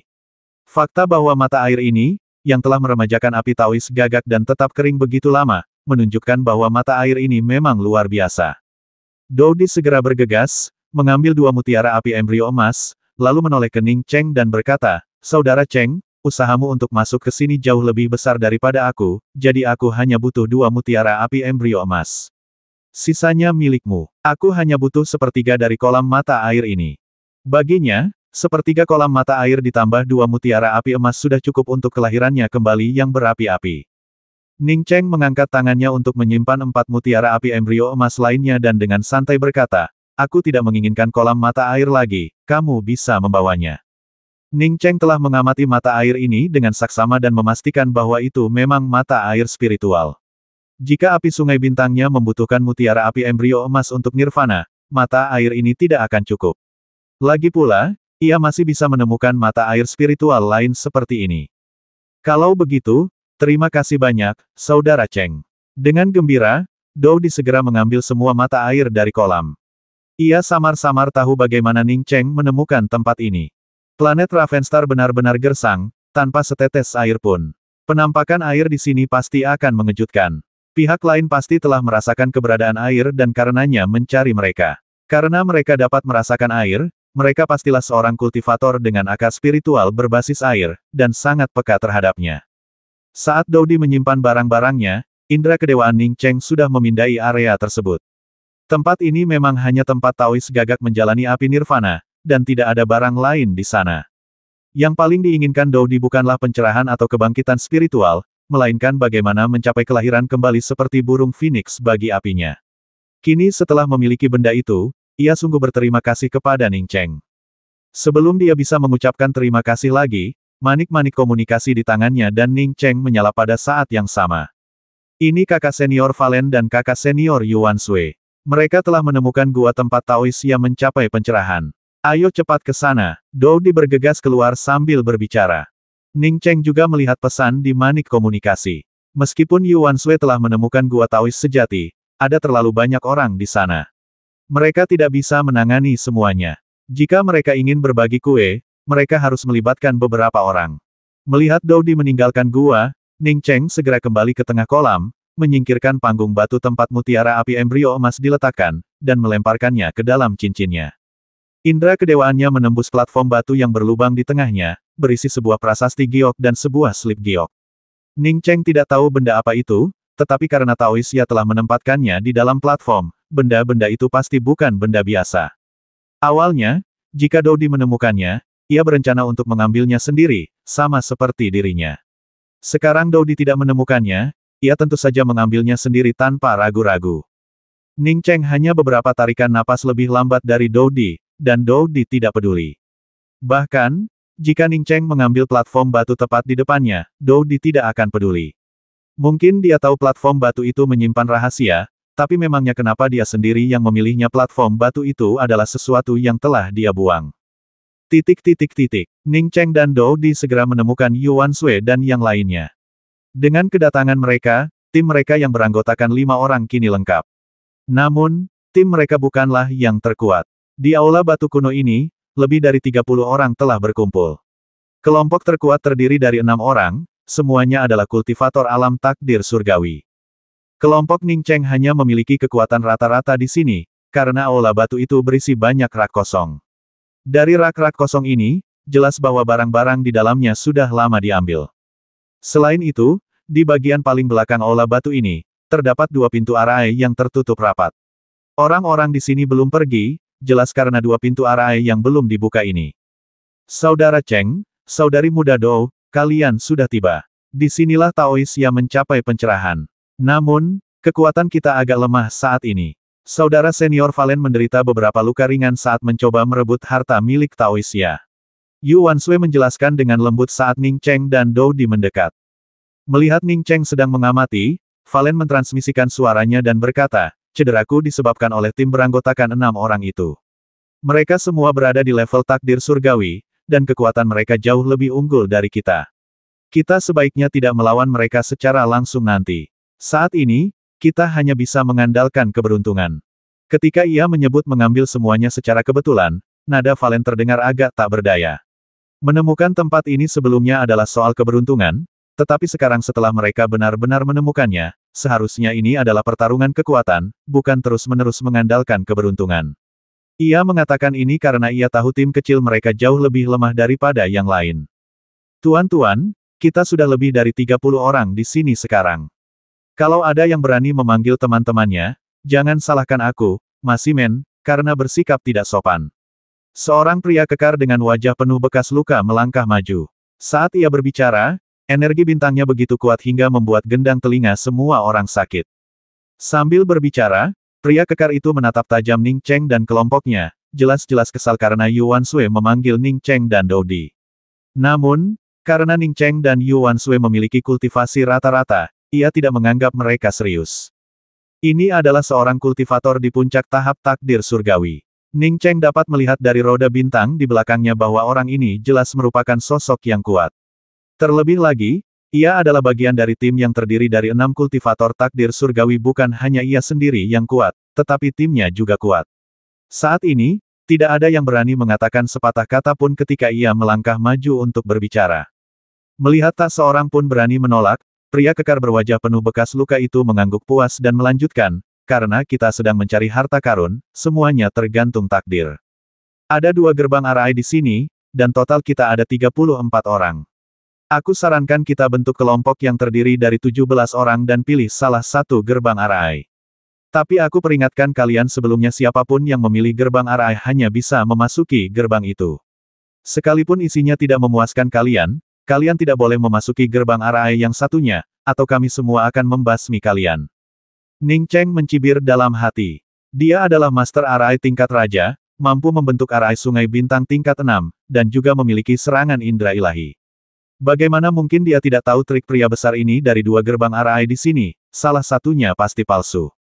Indera kedewaan Ning Cheng telah lama merasakan bahwa susunan di sebelah kanan cacat, gerbang susunannya disusun secara kasar, dan tingkat susunannya lebih lemah daripada di sebelah kiri. Lebih lanjut, Ning Cheng juga merasakan energi bintang yang tipis di salah satu pangkalan susunan di sebelah kanan, tidak seperti energi bintang yang lebih padat di pangkalan susunan di sebelah kiri. Dengan kata lain, selama kemampuan formasi arai seseorang mencapai level raja, seseorang dapat melihat bahwa yang di sebelah kanan adalah arai tipuan, yaitu gerbang arai palsu. Belum lagi kemampuan formasi arai mencapai level raja, bahkan seorang master arai bintang dengan indera keilahian yang sedikit lebih kuat pun dapat mendeteksinya. Apakah ada yang keberatan dengan pendapatku, tanya Masimen, lalu melihat sekeliling. Tak seorang pun maju untuk menjawab, lagi pula, rencana Masimen memang masuk akal. Mengenai gerbang arai mana yang menghasilkan lebih banyak hadiah, tak seorang pun tahu. Melihat ini, Masimen langsung menambahkan, itu artinya semua orang setuju dengan pendapatku. Kalau begitu, semua orang boleh memilih gerbang formasi kiri atau kanan. Kalau satu gerbang formasi isinya sedikit lebih banyak, aku akan membuat pengaturan lebih lanjut. Secara lisan, Masimen berbicara sangat adil dan jujur, tetapi Ning Cheng tahu bahwa pihak lain pasti tidak akan pergi ke sisi kanan formasi. Aku akan ke kiri. Ayo ke kiri juga. Hanya dalam waktu singkat, 11 orang berdiri di sebelah kiri, sementara hanya 3 orang di sebelah kanan. Yu Wanshui tiba-tiba bersuara dan berkata, ayo kita ke kiri juga. Aku cukup mahir dalam beberapa formasi. Formasi di sebelah kanan terlalu kasar dan sepertinya bukan tempat yang kaya harta karun. Ning Cheng juga condong ke kiri, jadi dia tidak langsung bicara. Melihat semua orang terdiam, Yu Wanshui langsung berkata, kami berlima juga akan ke kiri. Begitu Yu Wanshui selesai berbicara, orang lain berkata, kami bertiga akan pergi ke kiri juga. Ma Ximen melangkah maju. Ia berkata dengan tegas, tunggu sebentar, semuanya. Jangan ikuti kerumunan. Gerbang Arai belum dibuka, jadi tidak ada yang tahu sisi mana yang lebih banyak barangnya. Karena begitu banyak orang yang pergi ke kiri, sudah ada lebih dari 17 orang di sebelah kiri. Untuk menghemat waktu kalian semua, aku, Ma Ximen, akan membantu kalian. Setelah mengatakan itu, ia menunjuk langsung ke arah mereka yang belum menentukan pilihan dan berteriak, kalian, dan kalian yang sedikit, pergi ke kanan. Masih kurang kalau begitu, orang-orang di sini, pergi ke kanan juga. Dan kami berenam, pergi ke kanan juga. Aku tak percaya harta karun di sebelah kanan tidak sebagus yang di sebelah kiri. Ning Cheng merasa jijik dalam hati Ma Ximen ini benar-benar tak tahu malu. Ia sudah menyiapkan 12 orang di sayap kanan, dan jika ia bilang hanya 6 orang yang akan pergi, kelompoknya sendiri pasti akan keberatan. Karena dengan 6 orang itu, akan ada 18 orang di sayap kanan. Benar saja, begitu Ma Ximen selesai berbicara, seseorang di tim mereka berkata, Saudara Ximen, kita boleh ke kanan. Tapi itu berarti akan ada 18 orang di kanan, sementara di kiri hanya akan ada 16 orang. Ya, aku bingung. Ma Ximen menepuk dahinya dan menunjuk ke arah tim kecil Ning Cheng, lalu berkata dengan tegas, kalian berlima ke kanan, jadi akan ada 17 orang di kanan. Sisanya ke kiri. Ekspresi Valen berubah, dan ia hendak melangkah maju dan berbicara. Ia sudah terluka oleh Maxim saat perampokan sebelumnya, dan sekarang orang ini jelas-jelas mencoba menipu mereka. Tepat saat Valen hendak berbicara, Ning Cheng menghentikannya dan mengirimkan suaranya, Saudara Valen, saya awalnya berencana untuk pergi ke kanan. Ning Cheng awalnya mengira gerbang sebelah kanan adalah formasi palsu, tetapi setelah indera kedewaannya menembus formasi yang kasar dan rusak di sebelah kanan, ia justru melihat formasi pelindung tingkat tinggi yang sangat lengkap. Bahkan dengan indera kedewaannya yang kuat dan penusuk indera kedewaannya, ia tidak dapat menembus formasi itu sedikit pun, sementara gerbang sebelah kiri tidak memiliki formasi pelindung tingkat tinggi yang selengkap itu. Ning Cheng mengerti bahwa alasan ia bisa menembus gerbang Arai sisi kanan dengan indera ilahinya bukan karena indera ilahi dan kemampuan formasi Arainya yang luar biasa kuat. Melainkan, gerbang Arai ini telah berada di sini selama bertahun-tahun yang tak terhitung jumlahnya dan sudah dalam kondisi rusak. Jika tidak, apalagi orang-orang mereka, bahkan Master Arai tingkat atas pun belum tentu bisa menilai kualitas gerbang Arai secara sekilas. Melihat susunan pelindung tingkat tinggi ini, Ning Cheng berubah pikiran. Kalau tidak, bahkan jika dia melawan Ma Ximen, dia tidak akan pergi ke gerbang susunan di sebelah kanan. Yu Wanshui benar-benar tak berdaya. Ia tahu jika ia memaksakan diri ke kiri, mungkin akan ada serangan berkelompok. Ma Ximen berteriak, karena jumlah orang di kedua gerbang telah ditentukan, kita akan mulai menghancurkan formasi. Setelah memasuki gerbang, semua orang akan mengandalkan keberuntungan mereka sendiri. Jika ada kultivator dari gerbang kanan yang memasuki gerbang kiri di tengah jalan, siapapun dapat membasminya, begitu pula sebaliknya. 34 kultivator itu dengan cepat terbagi menjadi 2 kelompok. Kelompok kiri jelas dipimpin oleh tim Ma Ximen, sementara kelompok kanan untuk sementara tidak dijaga. Melihat tak seorang pun memimpin, seorang pria jangkung melangkah maju, menangkupkan tangannya memberi hormat kepada kelompok itu, dan berkata, teman-teman, nama saya Long Xiu. Tim kami terdiri dari 4 orang. Saya hanyalah orang biasa yang memiliki sedikit pengetahuan tentang formasi. Karena kami, 17 orang, bekerja sama untuk menghancurkan formasi ini, kami membutuhkan seseorang untuk memimpin kami. Long Xiu terdiam sejenak. Ia membayangkan seseorang akan berkata, kalau begitu, Saudara Long, mengapa kau tidak memimpin dan membimbing kami menerobos formasi? Namun, pemandangan yang dibayangkannya tak kunjung muncul, sehingga Long Xiu terpaksa melanjutkan, pihak kiri sudah bekerja sama untuk menyerang gerbang Arai, tapi kita belum bergerak. Sekarang aku akan mengajukan diri untuk memimpin semua orang menghancurkan gerbang Arai ini. Tim Long Xiu yang beranggotakan 4 orang terdiri dari 3 kultivator di alam takdir surgawi dan 1 di alam abadi, dengan Long Xiu sendiri berada di alam takdir surgawi sempurna. Bisa dibilang kekuatan mereka tak kalah, bahkan mungkin lebih besar, dari tim Ning Cheng. Meskipun tidak ada seorang pun yang menggemakan kata-kata Long Xiu, beberapa kultivator berdiri untuk mendukungnya setelah dia selesai berbicara. Long Xiu melirik kelompok Ning Cheng. Ada 5 orang di pihak Ning Cheng, termasuk dua kultivator alam takdir surgawi. Meskipun kekuatan mereka hanya dianggap rata-rata, jumlah mereka cukup besar. Sejak Ning Cheng bilang mau ke kanan, Valen sudah ingin mendengar pendapatnya. Namun, karena terlalu banyak orang di sekitar, ia tidak mau bertanya terlalu banyak. Ketika Ning Cheng melihat Warren menatapnya, dia langsung berkata, "Ayo kita pergi sendiri, aku akan memimpin jalan." Aku setuju. Dou Di adalah orang pertama yang berdiri di belakang Ning Cheng.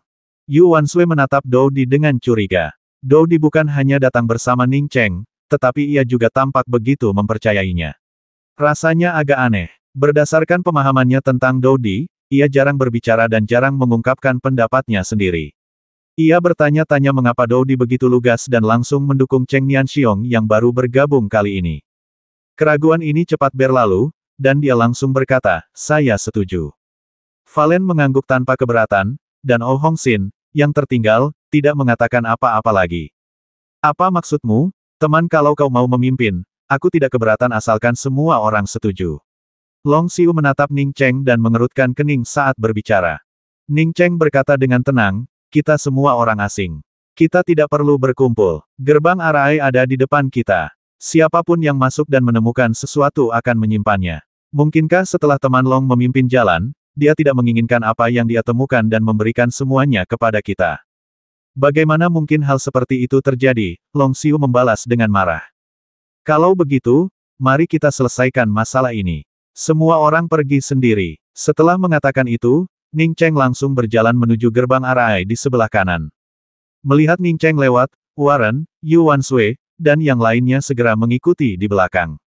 "Saudara Cheng, haruskah kita melancarkan serangan besar-besaran?" Valen berjalan di samping Ning Cheng dan, melihat sikap percaya diri Ning Cheng, segera bertanya. Ia semakin merasa bahwa Ning Cheng luar biasa. Ia tidak menonjol saat membentuk tim, tetapi ketika harus mengambil keputusan, saudara Cheng ini tampaknya memiliki gambaran yang sangat jelas tentang apa yang diinginkannya. Valen bahkan yakin bahwa meskipun ia tidak setuju dengan perkataan Cheng, pihak lain tidak akan terpengaruh olehnya. Perasaan ini memang aneh, tetapi tidak mengganggunya. "Tidak perlu, kita tidak perlu menghancurkan formasi ini dulu. Semuanya, perhatikan arah langkahku dan ikuti langkahku dengan saksama." Sambil berbicara, Ning Cheng sudah mengambil beberapa bendera formasi. Sesampainya di gerbang Arai, ia melemparkan beberapa bendera Arai, langsung menciptakan celah. Melihat Ning Cheng melangkah masuk, Valen dan yang lainnya terkejut dan segera mengikutinya. Pada saat ini, semua orang menyadari bahwa Ning Cheng tidak hanya memahami formasi, tetapi juga seorang master formasi yang sangat kuat. Tingkat penguasaan formasinya jelas tidak kalah dengan master formasi raja tingkat kelima. Long Zeng ingin menegur Ning Cheng, tetapi roda bintang di belakang Ning Cheng kabur dan kacau. Beraninya dia bersikap kasar kepada seorang kultivator yang berada di puncak takdirnya. Namun hanya dalam beberapa tarikan napas, Ning Cheng dan kelompoknya yang beranggotakan 5 orang menghilang di depan gerbang susunan di sebelah kanan. Dengan kelima anggota Ning Cheng sudah berada di dalam gerbang Arai, bagaimana mungkin yang lain bisa menahan diri dan siapa yang akan tinggal di sini untuk mendengarkan omong kosong Long Xiu? Mereka semua bergegas menuju gerbang Arai. Namun, celah yang baru saja dimasuki Ning Cheng dan kelompoknya tertutup kembali, dan mereka langsung terhalang keluar oleh gerbang Arai. Beberapa kultivator yang tidak sabar telah melepaskan senjata sihir mereka dan menghantamkannya dengan keras ke gerbang Arai. Pada titik ini, siapa yang peduli dengan Long Xiu? Semua orang dengan bersemangat melepaskan senjata sihir mereka untuk membombardir gerbang Arai. Jika tidak ada yang masuk, kesabaran semua orang akan sama. Sekarang setelah seseorang masuk lebih dulu, tidak ada yang memiliki kesabaran seperti sebelumnya. Para kultivator yang menyerang gerbang Arai di sebelah kiri juga terkejut. Mereka berasumsi bahwa Master Arai yang sebenarnya ada di sebelah kiri, karena setiap Master Arai pasti bisa melihat bahwa gerbang Arai di sebelah kanan agak kasar dan bermasalah. Ning Cheng dan kelompoknya dengan mudah memasuki gerbang Arai sebelah kanan, jelas menunjukkan tingkat penguasaan Arai yang lebih tinggi daripada mereka. Jika ahli Arai seperti itu pergi ke kanan, apakah itu berarti ada yang lebih baik di sebelah kanan daripada di sebelah kiri? Ning Cheng memimpin Valen dan yang lainnya melewati labirin yang berliku-liku, dan hanya dalam waktu setengah batang dupa, mereka tiba di lorong sempit yang seluruhnya dilapisi batu bata hitam.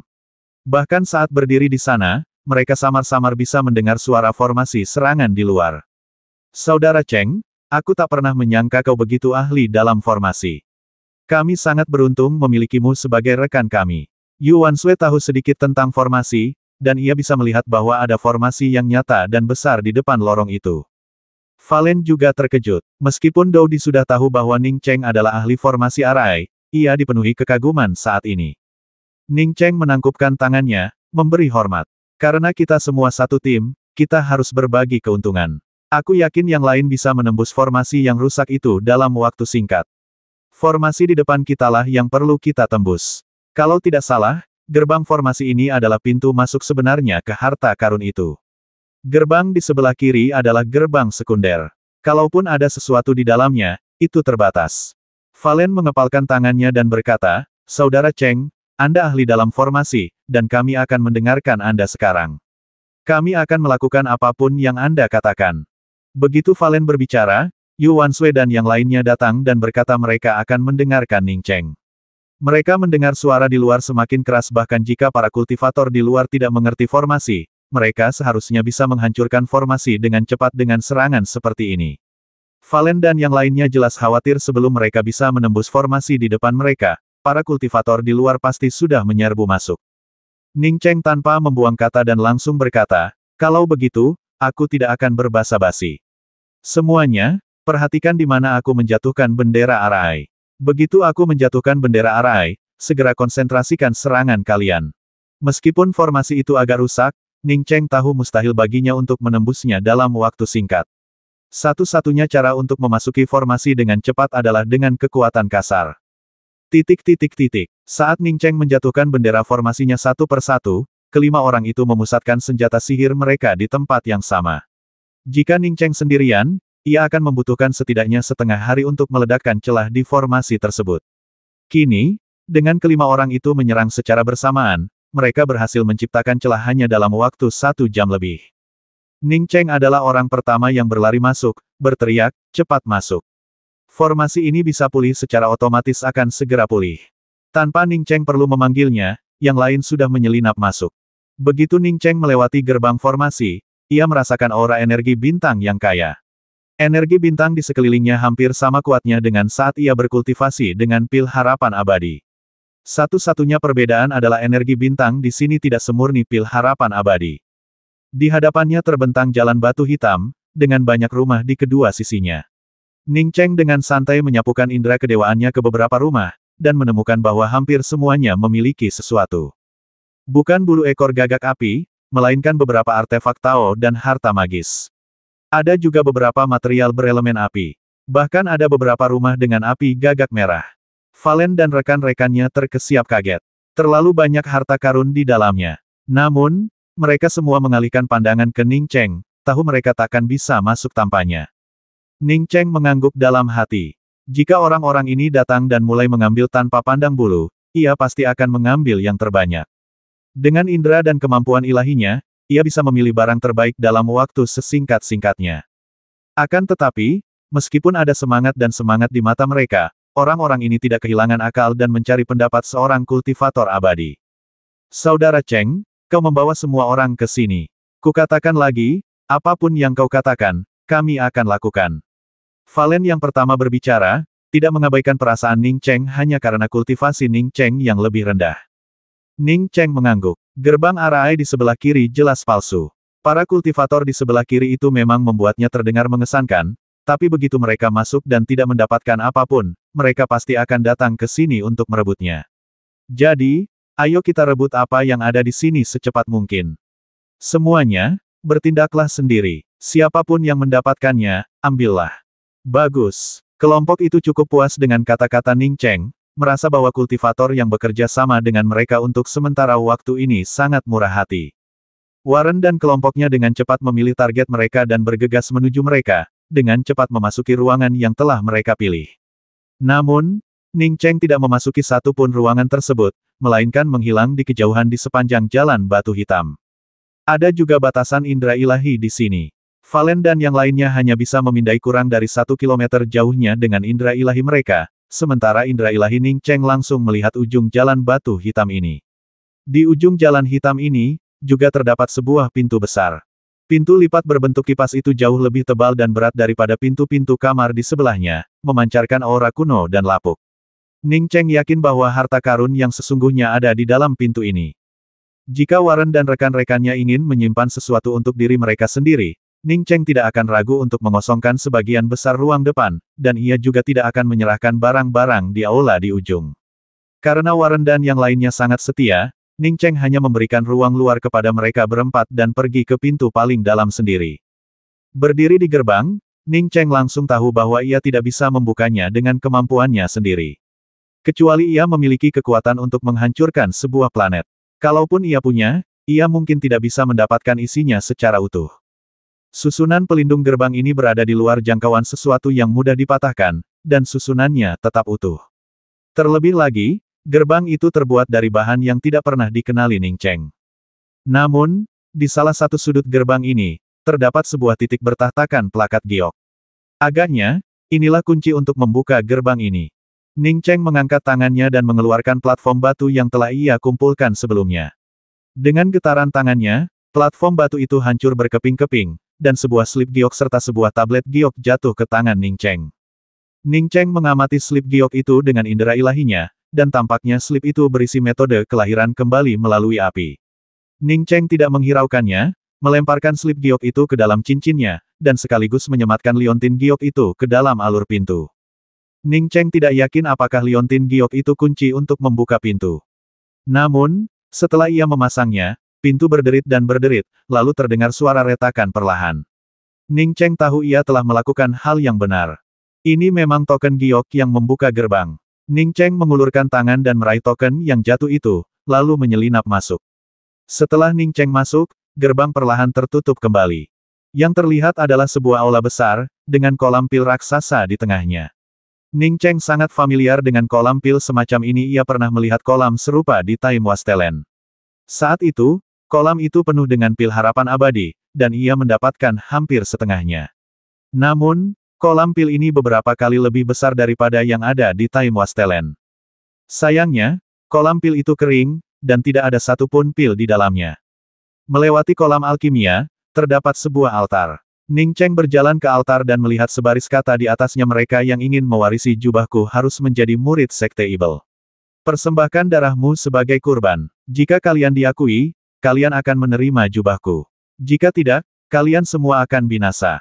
Ning Cheng terdiam. Itu hanyalah sebuah warisan, namun seorang kultivator Ibel harus mempersembahkan darahnya sebagai pengorbanan.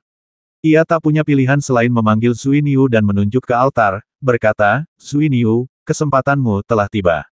Taoisya ingin kau meneteskan setetes darah untuk mendapatkan harta karun itu. Tuan, serahkan saja padaku. Aku, Niu tua, ahli dalam hal ini. Sambil berbicara, Zui Niu mengeluarkan setetes darah yang jatuh ke altar. Ning Cheng yakin darah sapi pengejar pasti memenuhi persyaratan. Jika bahkan darah angin pengejar dan ki surgawi tidak berfungsi, maka tuntutan gagak tua itu terlalu tinggi. Benar saja, hanya beberapa saat kemudian, seberkas cahaya merah memancar dari sekitar altar, dan kemudian sesosok hantu muncul di depan Zui Niu dan Ning Cheng.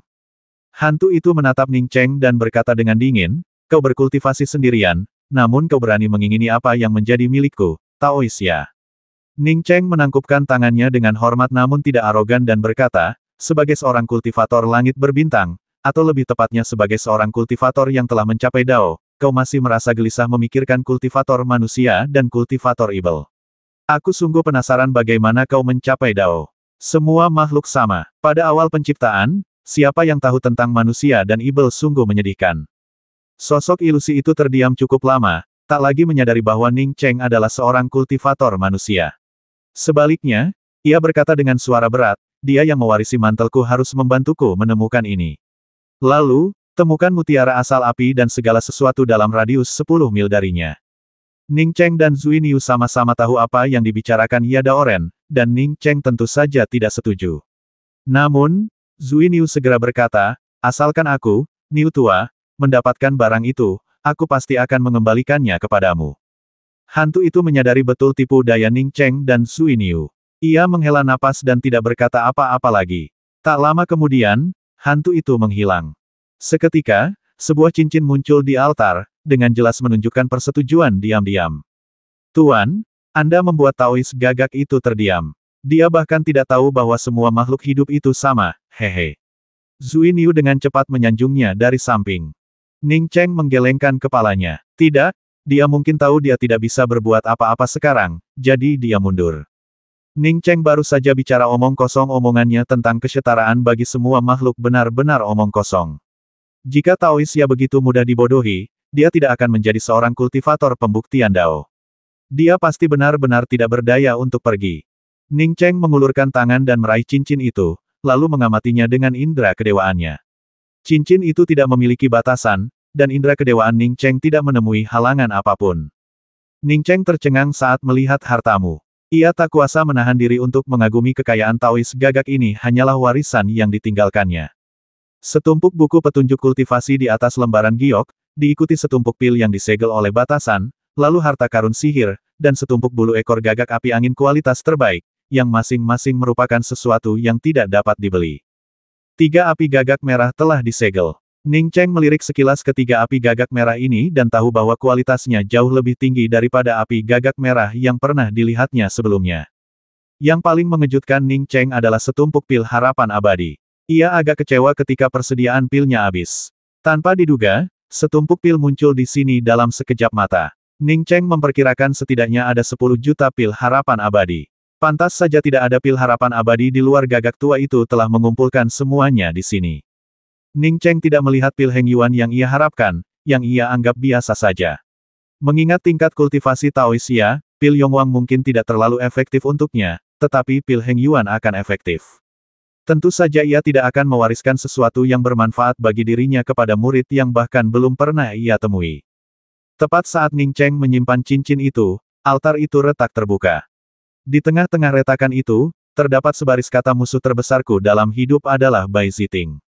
Siapapun yang mewarisi jubahku pasti akan menjadi musuhmu yang tangguh. Sampai kau mencapai pencerahan, kau takkan pernah bisa menandinginya. Ingat ini, prasasti giok yang membuka pintu ini berisi wawasanku untuk mencapai pencerahan. Mendengar bahwa prasasti giok itu melambangkan pencerahan, Ning Cheng segera memindainya dengan indera kedewaannya. Ia tidak dapat melihat apapun selain bahan prasasti giok tersebut. Ning Cheng menatap kosong ke arah prasasti giok itu, bertanya-tanya bagaimana ia bisa mengukir wawasan Dao yang begitu mendalam pada yang lain. Jika ia harus membaginya di antara mereka, hanya ada satu prasasti giok kepada siapa ia harus memberikannya. Setelah memindai aula dengan indera kedewaannya sekali lagi dan memastikan tidak ada apapun di sana, Ning Cheng membiarkan Zui Niu memasuki dunia roh sejati sebelum membuka pintu lagi. Begitu Ning Cheng membuka gerbang, sesosok tubuh yang mengejutkan bergegas mendekat. Dou Di, kenapa kau? Ning Cheng tidak bertanya lagi. Indera kedewaannya sudah melihatnya. Gerbang yang mereka masuki telah diledakkan hingga terbuka, dan selain 12 orang di sebelah kanan, 17 orang di sebelah kiri juga bergegas masuk. Valen dan Yuan Sui terbaring di tanah, berlumuran darah. Valen kehilangan satu lengan dan setengah kakinya, begitu pula Yuan Sui. Dari aura mereka, Ning Cheng tahu bahwa keduanya terluka parah, bahkan sampai merusak Purple Mansion mereka. Sedangkan anggota tim lainnya, Oh Hong Xin, Ning Cheng sama sekali tidak melihatnya. Masi Men, yang awalnya berjalan ke kiri, memegang sebuah cincin. Begitu Ning Cheng melihat cincin itu, dia langsung tahu bahwa cincin itu milik Yuan Sui. Kakak Cheng, orang-orang itu semua datang dan menyerang kita. Kakak senior Valen dan kakak senior Wan Sui terluka parah, dan kakak senior Oh Hong Xin terbasmi, kata Dou Di cemas begitu melihat Ning Cheng. Ning Cheng mengangguk. Ayo kita lihat, kita tidak bisa ke sana. Dou Di berhenti setelah mengucapkan beberapa patah kata. Memangnya kenapa kalau kita tidak bisa ke sana yang lain masih bisa datang? Anak baik, aku tidak menyangka kau begitu ahli dalam formasi, padahal gerbang formasi sejati ada di sebelah kanan, kata Masi Men sambil mencibir begitu Ning Cheng tiba. Valen, terkapar di tanah, melotot marah ke arah Maximon. Maximon, apa kau tidak punya malu? Kita sudah sepakat untuk memilih satu sisi, tapi sekarang kau begitu tidak tahu malu, datang ke sisi kanan formasi lagi. Yuan Sui melirik Ning Cheng dengan putus asa, tetapi tetap diam. Lengannya terputus, dan dengan tingkat kultivasinya saat ini, meregenerasinya bukanlah masalah. Tetapi dengan Masi Men dan yang lainnya di sini, ia mungkin tidak akan selamat, apalagi meregenerasi lengannya. Kakak senior Cheng, bukan hanya barang-barang kakak senior Oh Hong Xin yang dicuri, tetapi mereka juga membasminya. Mereka bahkan tidak mengampuni tubuh fisik dan jiwa primordialnya. Dou Di berdiri di samping Ning Cheng, menatap Masi Men dengan penuh kebencian. Meskipun mengatakan ini, dia tahu betul bahwa meninggalkan tempat ini hari ini akan sangat sulit. Oh Hongxin tetap diam. Ning Cheng merasa pria ini agak licik, jadi ia waspada. Ia tidak menyangka bahwa setelah baru saja masuk dan meraup untung besar, ia akan dibasmi oleh Masimen.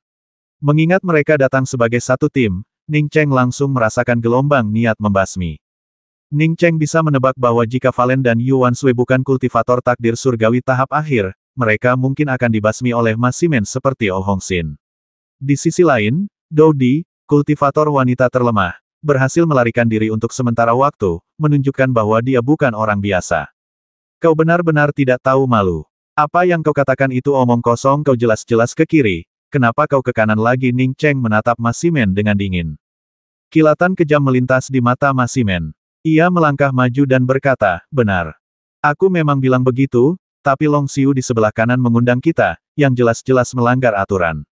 Karena kalian mengundangku untuk membantu, aku akan mengecewakan teman-temanku jika tidak. Kalau tidak, aku tidak akan pernah datang. Tapi aku baru tahu setelah sampai di sini bahwa kalian berlima ingin mengambil semuanya untuk diri kalian sendiri. Aku, Masimen, tidak bisa tinggal diam dan membiarkan sesuatu yang keterlaluan seperti itu terjadi begitu saja. Tidak ada yang membela Ning Cheng, dan Ning Cheng tahu persis apa yang sedang terjadi. Pertama, seperti yang dikatakan Masimen, mereka berlima telah mengambil semua makanan. Kedua, Masimen dan kelompoknya terlalu kuat. Ning Cheng mencibir, Long Xiu bukan apa-apa. Dia hanya bisa mewakili dirinya sendiri. Sejak kapan dia menjadi perwakilan semua orang di sebelah kanan kita? Setidaknya dia tidak bisa mewakiliku. Kau sedang mencari kematian. Long Xiu datang terlambat selangkah dan tidak mendapatkan apa-apa. Ia sudah sangat frustrasi. Sekarang, seorang kultivator alam abadi dari Ning Cheng berani mengejeknya sebagai orang yang tidak berarti. Apalagi yang bisa ia lakukan selain mencari kematian? Setelah mengucapkan ketiga kata itu, dia memanggil Nine Nether Hook, yang memancarkan serangkaian cahaya pucat dan menakutkan. Ning Cheng sudah lama tahu bahwa segala sesuatunya tidak akan berakhir baik tanpa mengambil tindakan, dan lagi pula, dia tidak berniat melepaskan Masimen. Hampir pada saat yang sama ketika Long Xiu melepaskan Nine Nether Hook, dia mengayunkan tombak artefak Dao tingkat menengah biasa dan melangkah maju. Aura dominasi yang kuat menekan, dan Long Xiu merasakan firasat aneh bahwa ia sedang berhadapan bukan dengan seorang kultivator alam abadi, melainkan seorang kultivator alam takdir surgawi. Dominasi yang kuat itu benar-benar menghancurkan dirinya sendiri, membuatnya merasa gelisah. Detik berikutnya, rasa krisis muncul dari lubuk hatinya. Orang ini bukan kultivator alam abadi. Long Xiu langsung menyadari jawabannya. Pada saat ini, domain Ning Cheng benar-benar menekannya, membuatnya tak punya ruang untuk mundur. Dalam kepanikan, Long Xiu dengan panik menyalurkan seluruh esensi bintangnya, dan cahaya mengerikan yang terpancar dari kait 9 neter menjadi semakin mengerikan. Dari kejauhan, tampak bahwa setiap orang biasa yang terperangkap dalam cahaya mengerikan Nine Nether Hook pasti akan menghadapi kematian. Ning Cheng bukanlah orang biasa. Wilayah kekuasaannya langsung menghancurkan wilayah kekuasaan Long Xiu. Saat wilayah kekuasaan Long Xiu hancur, bayangan tombak yang disambar tombak Ning Cheng menyelimuti cahaya mengerikan Long Xiu. Satu demi satu, sinar tombak yang membara merobek ruang saat tiba di hadapannya. Long Xiu hanya bisa merasakan cahaya mengerikan di sekitar kait 9 neternya menghilang sedikit demi sedikit, seperti es dan salju yang bertemu dengan terik matahari. Hanya dalam 2 tarikan napas, ia melihat sinar tombak tak berujung menyapu, dan kait 9 neternya tenggelam sepenuhnya. Ini benar-benar di level yang berbeda. Hati Long Xiu hancur, dan ia berteriak putus asa, "Senior, ampuni nyawaku." Bahkan suaranya pun tenggelam oleh tombak pola api void milik Ning Cheng, tak mampu lepas sama sekali. Long Xiu merasakan luapan penyesalan. Mengapa ia membela Masimen saat ia datang bertindak nekat tak pernah berakhir baik? Namun, pikirannya hanya bisa sejauh itu. Detik berikutnya, seluruh tubuhnya merasakan sensasi panas dan dingin yang bergantian. Aliran bayangan tombak berpola api menembus tubuhnya, mencabik-cabiknya. Bahkan jiwa primordialnya pun tak bisa lepas. Buk, mayat Long Xiu yang hancur jatuh ke tanah. Kait 9 neter di tangannya terjatuh ke samping. Para kultivator di sekitarnya tetap diam. Ning Cheng mampu memimpin jalan ke tempat ini, jadi dia pasti memiliki beberapa keterampilan, tetapi tidak ada yang mengira Ning Cheng bisa mengalahkan Long Xiu. Roda bintang di belakang Ning Cheng tampak buram dan tidak jelas, menunjukkan bahwa ia paling-paling hanya seorang kultivator alam abadi. Di sisi lain, Long Xiu adalah seorang kultivator veteran alam takdir surgawi. Sebagai perbandingan, Ning Cheng jelas bukan tandingannya. Namun, kenyataannya sungguh di luar dugaan. Long Xiu tidak hanya kalah, tetapi ia bahkan tidak bertahan dalam satu pertarungan pun. Beberapa kultivator di dekat Ning Cheng secara naluriah mundur, tatapan mereka berubah waspada. Beberapa bahkan percaya bahwa Ning Cheng bukanlah seorang kultivator di alam ketiga Sungai Bintang, melainkan seseorang yang telah melampaui alam ketiga Sungai Bintang dan mencapai pangkat surgawi. Masimen juga terkejut dengan gerakan Ning Cheng, ia pun mundur selangkah, dan pada saat yang sama, ia memegang tinju 3 gerbang di tangannya. Pagar 3 gerbang merupakan artefak magis yang sangat aneh, sulit dipalsukan, dan mengharuskan perajinnya menguasai teknik pembentukan dengan baik. Senjata ajaib ini tampak tidak berbeda dari tongkat panjang biasa, tetapi sebenarnya memiliki 3 gerbang tersembunyi: gerbang duka, gerbang jiwa, dan gerbang kematian. Saat melawan musuh, jika mereka terkunci oleh salah satu gerbang ini, mereka akan menjadi jiwa yang terperangkap di bawah ketiga gerbang ini.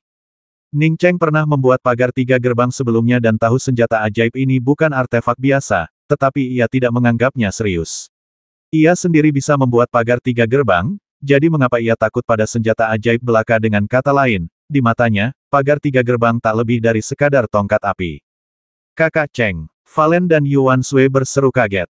Kekuatan Ning Cheng jauh melampaui ekspektasi mereka. Pantas saja dia berani bekerja sama dengan mereka. Dengan kemampuan sekuat itu, jika dia punya motif tersembunyi, dia mungkin akan menjadi orang pertama yang mati. Ning Cheng mengangguk kepada mereka berdua, mengulurkan tangan dan meraih cincin Long Xiu, lalu berkata kepada Dou Di, "Saudari Dou, pergi dan bantu saudara Valen dan saudari senior Yu mengambil anggota tubuh mereka yang terputus. Bantulah mereka." Lengan dan kaki Valen dan Yuan Sui yang terputus hanya dipotong, tidak dihancurkan. Ini berarti mereka dapat dengan mudah disambungkan kembali. Jika tidak, bahkan jika seorang kultivator alam abadi dapat meregenerasi anggota tubuh yang terputus, itu akan membuang beberapa herba dan harta spiritual berkualitas tinggi. Selain itu, anggota tubuh yang diregenerasi akan lebih lemah, membutuhkan kultivasi bertahun-tahun untuk pulih sepenuhnya. Baik, kakak senior Cheng. Dou Di segera menghampiri untuk membantu. Jika Dou Di melakukan ini sebelum Ning Cheng membasmi Long Xiu, pasti sudah ada yang menghentikannya sejak lama. Tapi sekarang, tak seorang pun berani maju untuk menghentikan Dou Di. Apakah kamu baru saja membasmi Oh Hong Xin dari pasukan kita? Ning Cheng menggenggam tombaknya dan perlahan berjalan mendekati Masimen. Masimen tanpa sadar mundur 2 langkah, lalu segera menyadari bahwa dia seharusnya tidak melakukannya, dan berdiri diam, sambil berkata, "Benar, Tuan Mamu yang membasminya." Orang-orang lain di timnya tahu betapa kuatnya Ning Cheng, dan mereka semua maju, membentuk setengah lingkaran di sekelilingnya. Karena mereka waspada terhadap Ning Cheng, meskipun mereka sudah membentuk setengah lingkaran, tak satu pun dari mereka yang bergerak lebih dulu. Masimen masih belum sepenuhnya tenang, dan ia pun menghasut para kultivator lainnya, "Ayo kita serang bersama." Orang ini telah memperoleh harta karun yang tak terhitung jumlahnya di dalamnya. Setelah kita membasminya, kita akan membagi isinya secara merata. Ning Cheng tidak terburu-buru menyerang, ia juga melirik para kultivator di sekitarnya. Beberapa kultivator yang bersemangat merasakan hawa dingin menjalar di tulang punggung mereka ketika tatapan Ning Cheng menyapu mereka, dan segera membatalkan rencana mereka. Level kultivasi Ning Cheng belum terungkap. Dari pembasmian satu pukulannya terhadap Long Xiu hingga perlakuannya yang tenang terhadap Masimen, siapa yang tahu apakah ia seorang ahli alam surgawi. Dou Di, bawa kakak Valen dan kakak senior Yu keluar dulu. Aku akan mengambil cincinnya nanti, kata Ning Cheng, menoleh ke arah Dou Di. Tanpa ragu, Dou Di menggendong Warren dan Yuan Sui, lalu menerobos kerumunan. Meskipun Dou Di menerobos kerumunan, tak seorang pun maju untuk menghentikannya. Bahkan Masimen dan yang lainnya pun tak ikut campur, mereka semua memusatkan perhatian pada Ning Cheng. Setelah Dou Di dan 2 orang lainnya pergi, Ning Cheng dengan tenang menatap sekitar 20 orang di depannya dan berkata dengan dingin, "Mulai sekarang, aku akan menghitung sampai 5. Mereka yang tinggal di sini adalah mereka yang ingin melawanku, dan aku tidak akan menunjukkan belas kasihan. Mereka yang pergi adalah mereka yang tidak ingin bermusuhan denganku." Setelah Ning Cheng selesai berbicara, dia tidak menunggu siapapun di sekitarnya berbicara sebelum menghitung. 5, 4, 3. Ning Cheng menghitung dengan cepat, 1 hitungan untuk setiap tarikan napas. 650.